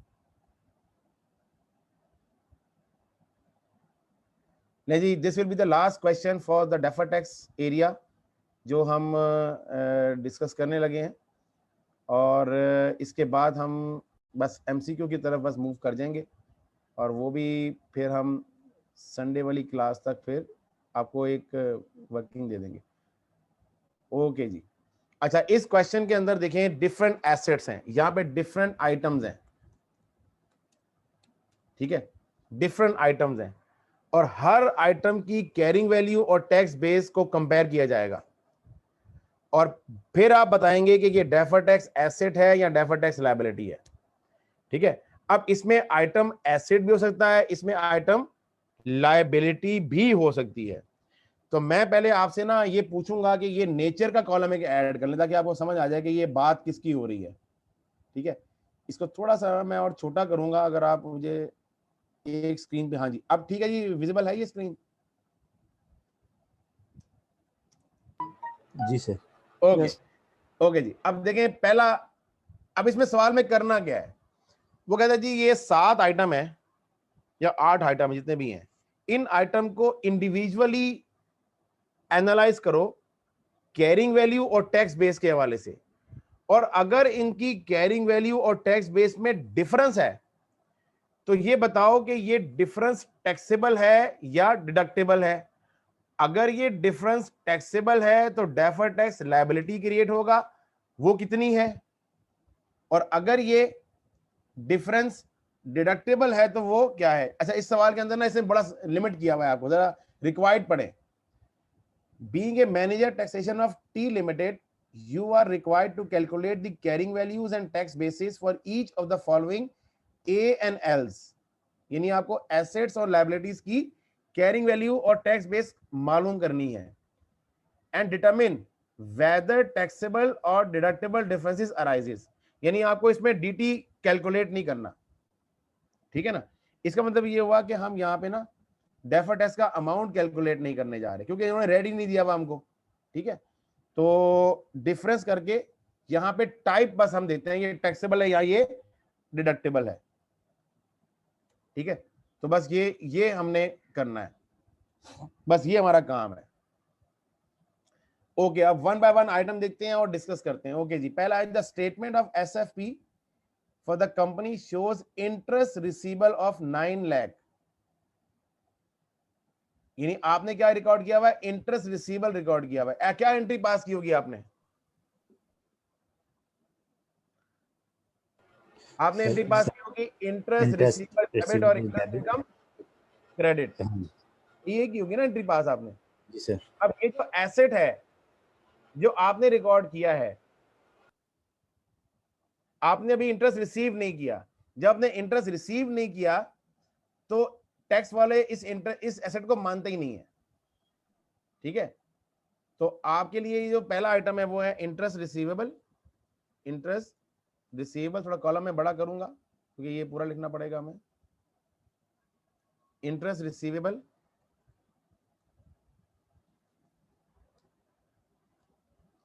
और ये एसेट की बात हो रही है, इसकी कैरिंग वैल्यू 9 लाख है और टैक्स बेस 0 है।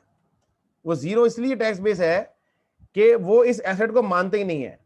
वो इसलिए नहीं मानते कि यार आपने जिस रेवेन्यू के अगेंस्ट इस एसेट को क्रिएट किया है, मैं इस रेवेन्यू को टैक्स ही नहीं कर रहा, क्योंकि मैं कब टैक्स करूंगा, जब मैं इसको जब आप रिसीव करोगे टैक्स करूंगा। तो टैक्स बेस 0 है इसकी। ठीक है, तो डिफरेंस कितना आ गया? 9 लाख का। अब मुझे बताएं ये डीटी, ये जो डेफर टैक्स, ये जो डिफरेंस है, ये टैक्सेबल डिडक्टेबल है? टैक्सेबल होगा ना सर, अगले साल इंक्रीज होगा जी। ये टैक्सेबल है, टैक्सेबल है ये। ठीक है जी, this is taxable ji.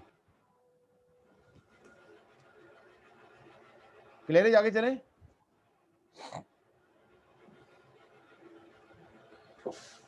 Okay, next item है rent payable has a carrying value of 7,25,000।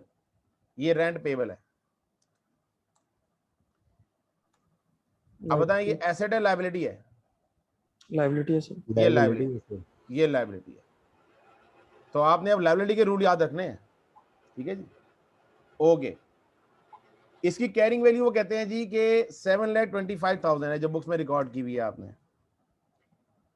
ठीक है, एक मिनट जरा।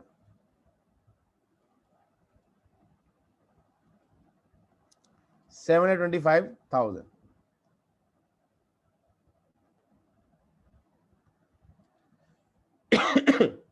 The related expense has been deducted for tax purpose। इसका मतलब ये हुआ कि टैक्स वालों ने इसके अगेंस्ट आपका टैक्स डिडक्ट कर लिया है, यानी आपको जो आपने रेंट एक्सपेंस रिकॉर्ड किया हुआ है ना, टैक्स वालों ने भी इसको एक्सपेंस मान लिया है। तो इसकी टैक्स बेस क्या होगी लायबिलिटी की? 7,25,000। ये पूरी उन्होंने जब एक्सपेंस को मान लिया है ना, तो इसका मतलब ये हुआ कि वो आपके अकाउंटिंग ट्रीटमेंट को एक्सेप्ट कर रहे हैं। ठीक है, तो उनके लिए भी ये लायबिलिटी की वैल्यू पूरी है, तो कोई डिफरेंस नहीं है, देयर इज नो डिफरेंस। जब कोई डिफरेंस है ही नहीं, तो there is no question for taxable और डिडक्टेबल।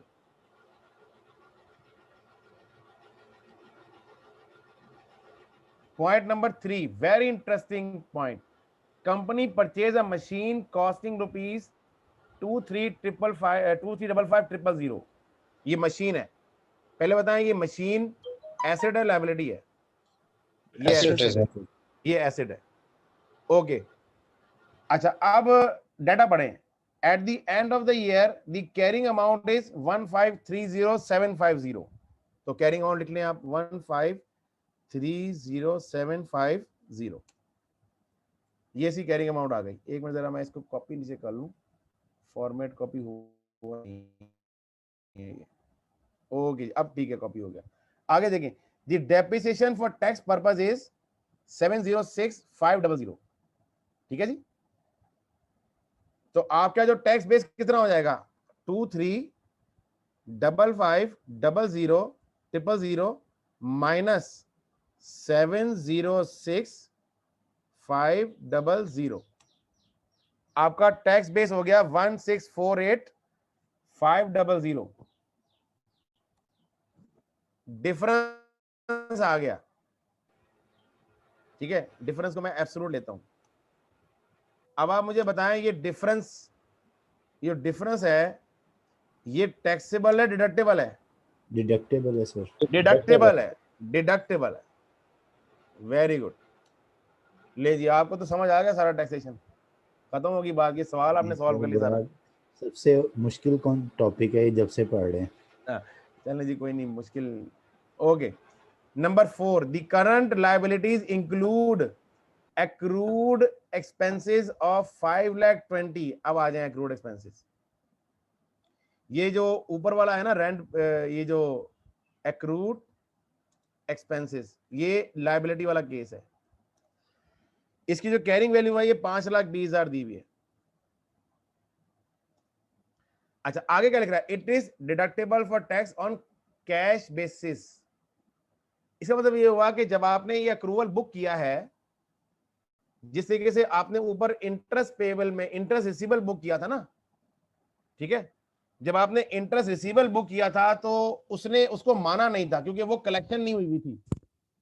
उस तरीके से ये उसका कॉन्ट्रा है कि ये पेमेंट नहीं हुई, वो उसको भी नहीं मानता। तो यहाँ पे टैक्स बेस जीरो है। रीजन क्या है टैक्स बेस जीरो होने का?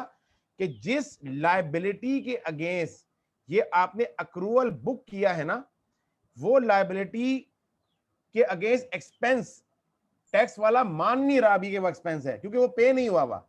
जब वो उस एक्सपेंस की पेमेंट को नहीं मान रहा तो वो उस लायबिलिटी को भी नहीं मानेगा, क्योंकि वो उस एक्सपेंस की वजह से क्रिएट हुई है ना लायबिलिटी। ठीक है, तो ये यहां पे डिफरेंस आ गया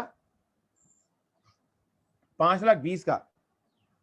अब बताएं ये लायबिलिटी है, डिफरेंस टैक्सेबल है डिडक्टेबल है? डिडक्टेबल होगा sir. Deductible, very good, excellent, deductible होगा। अगला केस सेम पहले वाले केस की तरह है, यानी चौथे केस की तरह है। वो है वारंटी प्रोविजन या एक्रूड वारंटी। जरा पढ़ें उसको।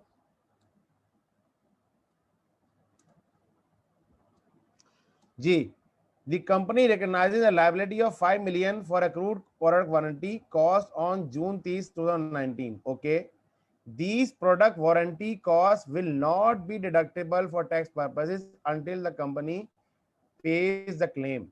तो सेम ऊपर वाली बात हो गई ना, सेम ऊपर वाली बात हो गई।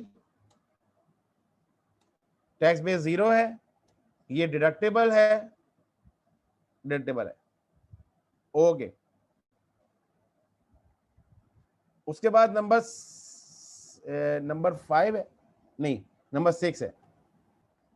Account receivable has a carrying amount of account receivable.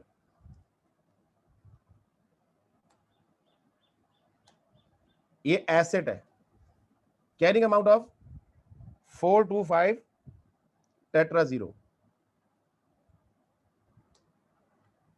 आगे क्या कह रहे हैं? The revenue has already been included in taxable profit, यानी टैक्स वालों ने इसको मान लिया है। जब टैक्स वालों ने इस अकाउंट रिसीवेबल को माना है तो टैक्स वालों ने इस रेवेन्यू को माना है, तो इस रेवेन्यू ने जो अकाउंट रिसीवेबल क्रिएट किया है वो उसको भी मान रहे हैं।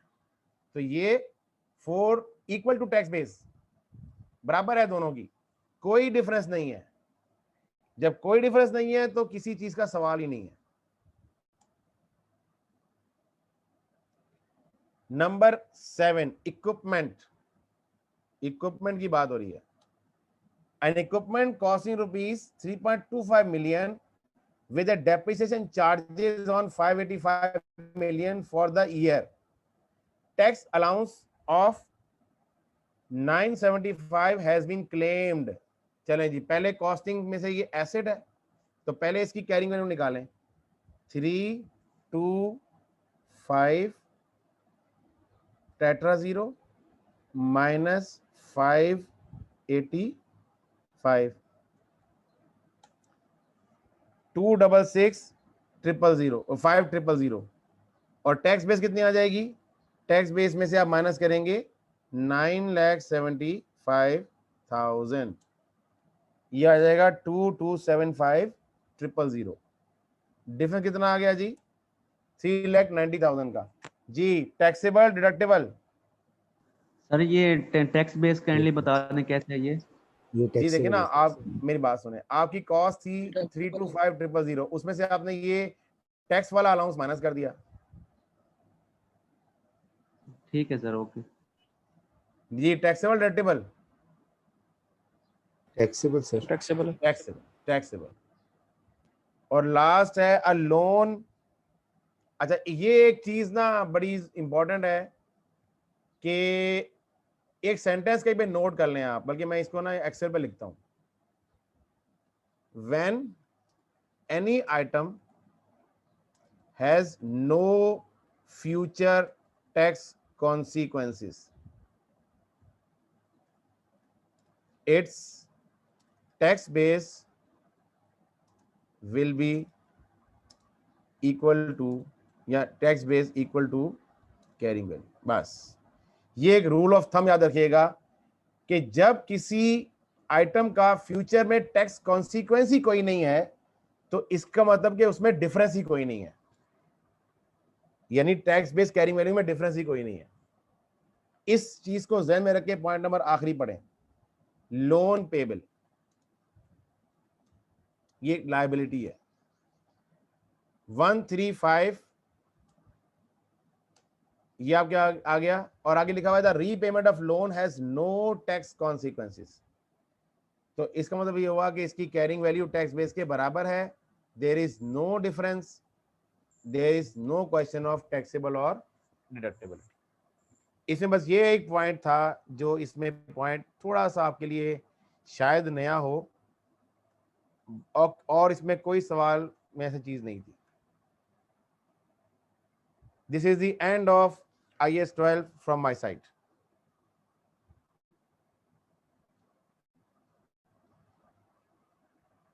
अच्छा, अब आपने करना क्या है, अब आपने बहुत इंपॉर्टेंट काम करना है। एक तो ये कि जो इस हैंडआउट में रिमेनिंग क्वेश्चन जो मैंने क्लास में नहीं करवाए वो आप लोगों ने करने, ये हैंडआउट का एक एक सवाल आपने प्रॉपरली अटेम्प्ट करना है।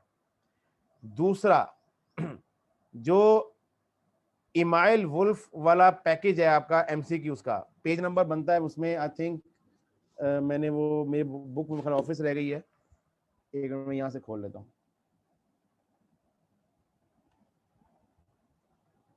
और प्लीज संडे की क्लास में ये सब चीजें आप करके लाएं, क्योंकि ये मे बी पॉसिबल, क्योंकि टाइम हमारा शॉर्ट जा रहा है, ये लोग ये ना कहें कि हमारा सेशन जल्दी क्लोज कर दें, क्योंकि कुछ डेडलाइंस इनके पास स्ट्रिक्ट हुई हुई हैं। लेकिन मैं ये चाह रहा हूं कि मैं आपके मैक्सिमम चीजें टाइमली करवा दूं, उसके लिए थोड़ा सा आपको स्ट्रेच होना पड़ेगा, लेकिन बहरहाल रब्बी ने जल्दी जी ICMA वालों को क्या मसला हुआ है, तो ऑनलाइन ने भी जल्दी खत्म कराने की क्या जल्दी, पता नहीं यार, अब वो ICMA वाली बेहतर बताएंगे, क्योंकि हमारा टीचर्स का रोल सिर्फ इतना है कि भजन पढ़ाओ और पढ़ाओ बस, ठीक है। तो हम किसी उसमें है नहीं, हमें तो डिसीजन बस कम्युनिकेट होता है। बहरहाल अब लेकिन हमने अपना काम कंप्लीट करना है, हमें डिसीजन से कोई उसमें नहीं है, हमारा काम कंप्लीट हो जाएगा इंशाल्लाह। 80% तो सिलेबस हमारा हो ही गया, ज़्यादा ही हो गया बल्कि उससे।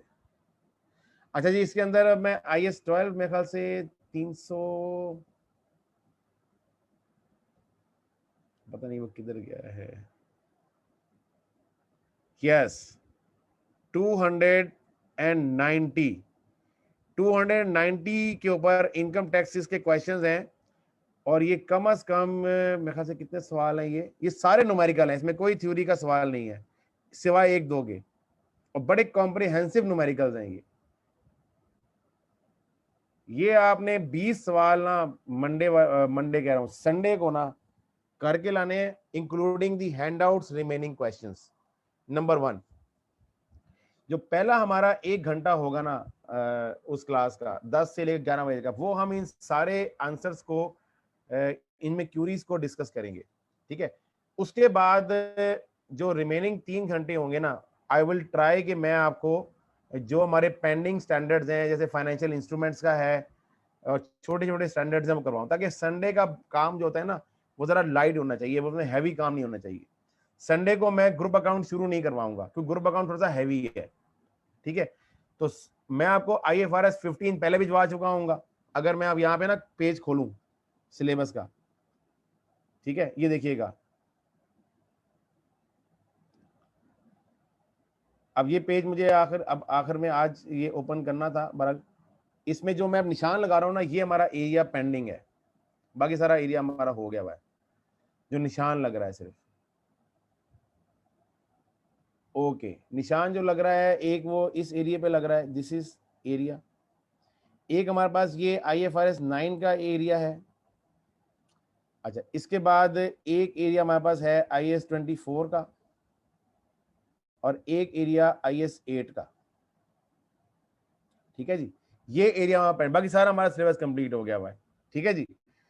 अच्छा, अब इसमें हमारा प्लान अब क्या है, संडे की जो क्लास होगी ना, संडे की क्लास में हमारा पहला जो 1 घंटा 1.5 घंटा या 2 घंटे हैं वो हमारा डेडिकेट होगा क्यूरीज के ऊपर जो अब तक हमारी इनकम टैक्स के हवाले से हैं, और कुछ 1-2 क्यूरीज अगर टाइम मिला तो हम और भी ले लेंगे, लेकिन फिल वक्त हम इनकम टैक्स की क्यूरीज पे फोकस रखेंगे। उसके बाद जो संडे का रिमेनिंग टाइम होगा वो हम ये 3 स्टैंडर्ड, ये बहुत छोटे छोटे स्टैंडर्ड्स हैं, IFRS 9 में सिर्फ बहुत छोटा सा एरिया में डिस्कस करना है, और ये IAS 8 और IAS 24 ये हम कंप्लीट कर लेंगे। और IFRS 15 जो है ना, ये मैं आपको ऑलरेडी सेंड कर चुका हूँ कल, ठीक है ना। ये कल में इंशाल्लाह मेरी पूरी कोशिश होगी कि जुम्मे को ये आपको ये मिल जाए, और ये बड़ा कॉम्प्रिहेंसिवली कवर होगा, ठीक है। उसके बाद जो रिमेनिंग टाइम हमारा रहेगा वो ग्रुप अकाउंट्स का रह जाएगा बस, जो हमारा मंडे से जो ऑनवर्ड्स 4 क्लासेस हैं, और फिर अगला संडे भी है। यानी ये कौन सी मंडे की ऑनवर्ड क्लासेस, यानी अगर कैलेंडर में ओपन करें तो 21, 22, 23, 24 और आखिरी 27, ये 5 क्लासों का मतलब ये है कि तकरीबन ये 10 घंटे हमारे पास हैं, ठीक है ना, 10 से ज्यादा ही घंटे हैं। बल्कि इन 10 घंटों में हमने अपने ग्रुप अकाउंट्स को कवर करना है, और कोई रिमेनिंग क्यूरी अगर हुई तो हमारी वो company 27 is the last day of our class, यानी हमारा ये लास्ट डे होगा, यानी वो अलविदा का दिन होगा 27, तखलिया का दिन होगा 27, ठीक है। और हमारा सिलेबस अल्हम्दुलिल्लाह जिस तरीके से बाकी सेशन मेरे कंप्लीट हुए हैं, पीछे 6-7 सेशन, इस में भी वो कंप्लीट हुआ है। अब प्रैक्टिस के लिए आपके पास मैं आपको बहुत ज्यादा मटेरियल दे के जाऊंगा, विद सॉल्यूशन दे के जाऊंगा, ठीक है। और उसके अलावा अगर कोई क्यूरी होती है तो हम फिर वो मैनेज कर लेंगे, ग्रुप में अंदर देख लेंगे कि उसको हमने किसी ऑनलाइन क्लास के थ्रू करना है या उसको फिर हमने रिकॉर्डिंग के थ्रू करना है, वो हम फिर बाद में after the close of classes queries में देख लेंगे, ठीक है। आपका जो मॉक एग्जाम है वो आपको ड्यूरिंग एग्जाम मिल जाएगा। जो जून वाली अटेम्प्ट है उन लोगों को तो मिल गया होगा, उन्होंने तो अपने, जी ताहिर नवाज आपको मिला है मॉक एग्जाम? जी सर हमें मिल गया है। हाँ, उसको आपने अटेम्प्ट करना है, वो जरूरी है, वो बड़ा इंपॉर्टेंट डॉक्यूमेंट होता है, वो आपने अटेम्प्ट करना है। मॉक एग्जाम का मतलब ये रिहर्सल एग्जाम होता है, एक डेमो एग्जाम होता है, वो आपने करना है।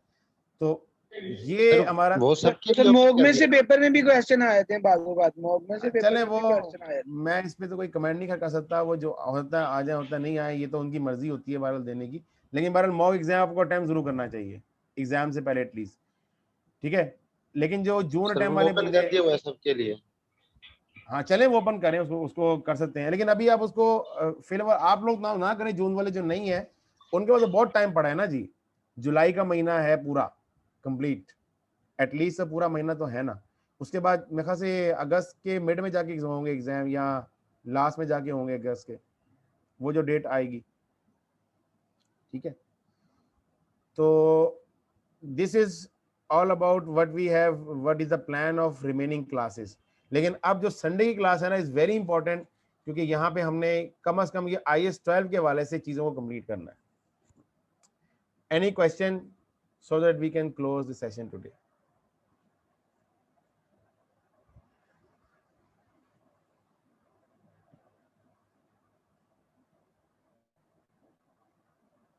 सर वो आप कह रहे थे कि ये लास्ट की 1-2 क्लासेस फिजिकल हो जाएंगी अगर आप रिक्वेस्ट करेंगे उन्हें, तो उन्होंने क्या? मैंने ये ना मैंने उनसे बात की नहीं है, उसका रीजन ये है कि अभी उन्होंने मुझे ना मेरी कोई बात नहीं सुनी है। रीजन देखिए, सीधी सी बात है कि उन्होंने कहा जितना सिलेबस अपना कंप्लीट करें, ठीक है। वो सिलेबस हमारा कंप्लीट हो जाएगा, क्लासेस हमारी कंप्लीट हो जाएंगी, then I will request them कि जी हमारा एरिया कंप्लीट है, अब स्टूडेंट्स की कुछ एक्स्ट्रा क्यूरीज हैं तो उसके लिए हमें आप फिजिकल कोई लोकेशन में अलाउ कर दें। अच्छा, वो they are always very cooperative, और जब भी मैंने उनसे कहा है मुझे क्लास मिल गई है, लेकिन वो ये कहते हैं कि due to condition subject to the availability of classes, room availability के ऊपर होता है। अगर रूम अवेलेबल नहीं होता तो फिर उस दिन फिर क्लास हमारी वो नहीं मिलती, ठीक है। तो वो मैं चेक कर लूँगा इंशाल्लाह, क्योंकि थोड़ा सा बर्डन यहाँ से जब हमारा 27 से कम हो जाएगा ना, तो हम आपको थोड़ा टाइम देंगे, हफ्ता डेढ़ का, क्या अपने आप को कंसोलिडेट करें, अपनी चीज़ों को सीधा करें अपना, उसके बाद जाके हम फिर इस तरह की बात कोई उनसे करेंगे, क्योंकि फिर आपके पास क्यूरीज भी काफ़ी जमा होंगी ना। देखिए अगर मैं फ़ौरन ही 28 तारीख को क्लास फिजिकल ले लेता हूँ, मिसाल एक देता हूँ, तो आपके पास पूछने के लिए कोई ख़ास मवाद होगा नहीं मेरे लिए। जब आपको थोड़ा टाइम दिया जाएगा ना, 1 हफ्ता, 2 हफ्ते, 10 दिन, तो आप अपनी चीज़ों को फिर गो थ्रू करेंगे और फिर आप क्यूरीज को नोट डाउन करेंगे। फिर आप जो फिजिकल क्लास में आएंगे ना, that will be very much productive for yourself. तो मैं भी यही कहने वाला था कि 15 दिन का गैप, 10 दिन का गैप रख के ना यार बड़ी गोश्त वोश्त खा लें, गोश्त खाने के बाद फिर देख लेंगे।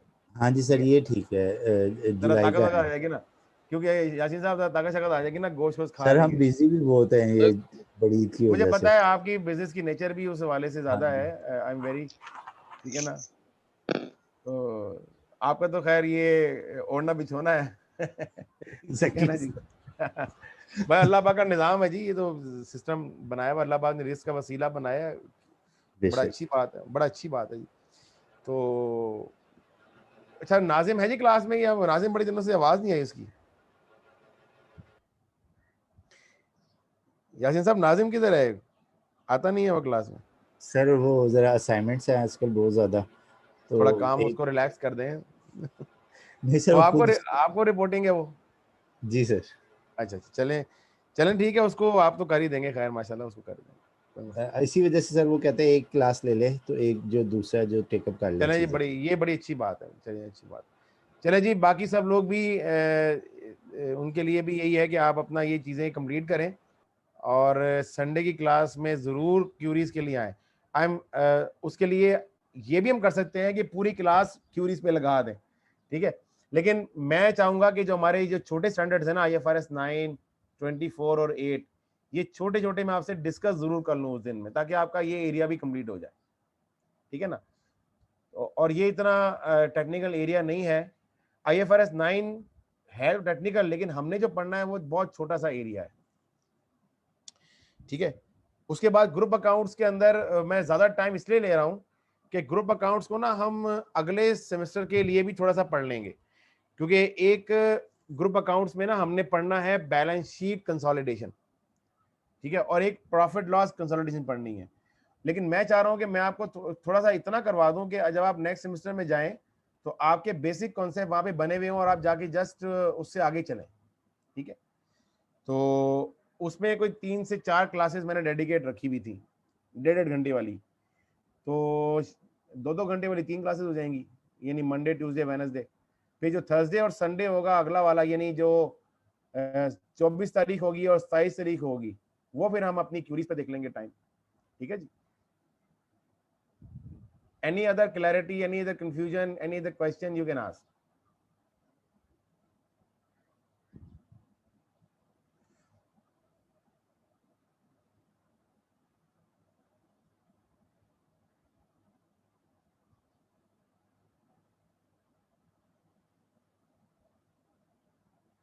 आज खामोशी बहुत है जी। Sir thank you. आज पार्टिसिपेंट्स भी कम है, 32 हैं सिर्फ। हाँ, वो मैं कहने लगा था इतना सन्नाटा क्यों है जी आज? सैलरी नहीं है सर, सैलरी ज्यादा क्वेश्चन सैलरी था आज, वो मेरे ख्याल से शायद अब आज ये देखो ये कैसे हो सकता है कि सैलरी साहब ना हो? इंशाल्लाह जी प्रैक्टिस करके आएंगे और आप इस संडे को जी खाएं जान, देखिए हम लोग हैं इसीलिए। देखिए मुझे कोई यकीन करे, मैं जब मुझे खुशी होती है कि पीपल विल आस्क क्वेश्चंस, ठीक है, थोड़ा सा मैं जो ये एनोड होता हूँ ना, ये जैसे एक नेचुरल चीज है। अब जैसे एक बच्चा कहता है जी मैं लेट ज्वाइन किया है, मुझे इस पे इंटरनली कोई वो नहीं होती बताने में दोबारा, लेकिन एक जो स्पॉन्टेनियस रिएक्शन निकलता है ना, वो जरा थोड़ा सा होता है। बाकी इंटरनली अल्हम्दुलिल्लाह you are always welcome to ask any question, even कि अगर आप कहेंगे दोबारा बता दें, मैं दोबारा बता दूंगा आप, ठीक है, वो कोई मसला नहीं है, क्योंकि देखिए हमारा काम ही यही है, ठीक है। सर आज वाला पूरा लेक्चर रिपीट कर दे। मेरा गला खराब है, इसका ख्याल कर ले। मेरा बचपन लौटा दो, तुम्हें लेक्चर रिपीट कर दे। कोई नहीं, रिपीट कर दे, रिकॉर्डिंग में से देख लीजिएगा। ये देखना नहीं सर, मजाक कर रहा हूँ सर। नहीं मजाक आप करें। मेरा ना पता नहीं, मैंने कल ठंडा पानी पी लिया शायद, या क्या हुआ है, मेरा गला बैठ गया। लेकिन ये कि चूंकि मैंने आज भी 3 क्लासेस सुबह पढ़ाई हैं 4.5 पौने 5 घंटे की, तो लेकिन बहरहाल इतना फ़र्क मुझे लग नहीं रहा। ठीक है, वो दर्द नहीं है कोई, लेकिन बैठा हुआ ज़रा है गला। तो ये बड़ी आप लोगों के लिए अपॉर्चुनिटी है कि रिकॉर्डिंग्स अवेलेबल हैं, बहरहाल ये चीज़ है, तो इसमें इसको यूटिलाइज करें। मे बी पॉसिबल कि यासीन साहब जो बाकी स्टूडेंट हैं शायद वो रिकॉर्डिंग पे तकिया लगा के बैठे हुए हैं। सर ऐसे ही है, काफ़ी लेक्चर्स हमारे भी मिस हुए थे पिछले वीक, हम भी इसी तरह ही कर रहे हैं कि रिकॉर्डिंग डाउनलोड करें। और रिकॉर्डिंग सारी आ रही है, टाइमली मिल रही हैं? सर अभी तक पहले देखा था तो अपलोड हो चुकी थी ईद से पहले वाली, अब उसके बाद ज़रूरत नहीं पड़ी तो अभी देखेंगे। चले 5-10 डेज का गैप होता है बस, और ज्यादा हाँ कुछ वो नहीं। देखे ना, ये भी एक ये पूरा एक ये खाली मेरा सब्जेक्ट तो नहीं है ना जी, पूरे नहीं सर, ये पिछले दिनों ना 18 मई के बाद की कोई नहीं आई हुई थी, कोई और साहिब हैं उनकी तो सारी अपलोड हो रही थी, फैसलाबाद की शायद वो, उनकी तो उनकी सारी अपलोड हो रही थी। आपके वाली जो है ना, हाँ जी सर की हो गई है 10 तक सारी हो गई हैं। अच्छा 10 तक हो गई है, मैंने हाँ चले ठीक है, अच्छी बात है, हो जाती है, ठीक है। चले जी, best of luck for your future, इंशाल्लाह संडे को मुलाकात होती है इंशाल्लाह। अल्लाह हाफिज़। इंशाल्लाह सर, अल्लाह हाफिज़। अल्लाह हाफिज़।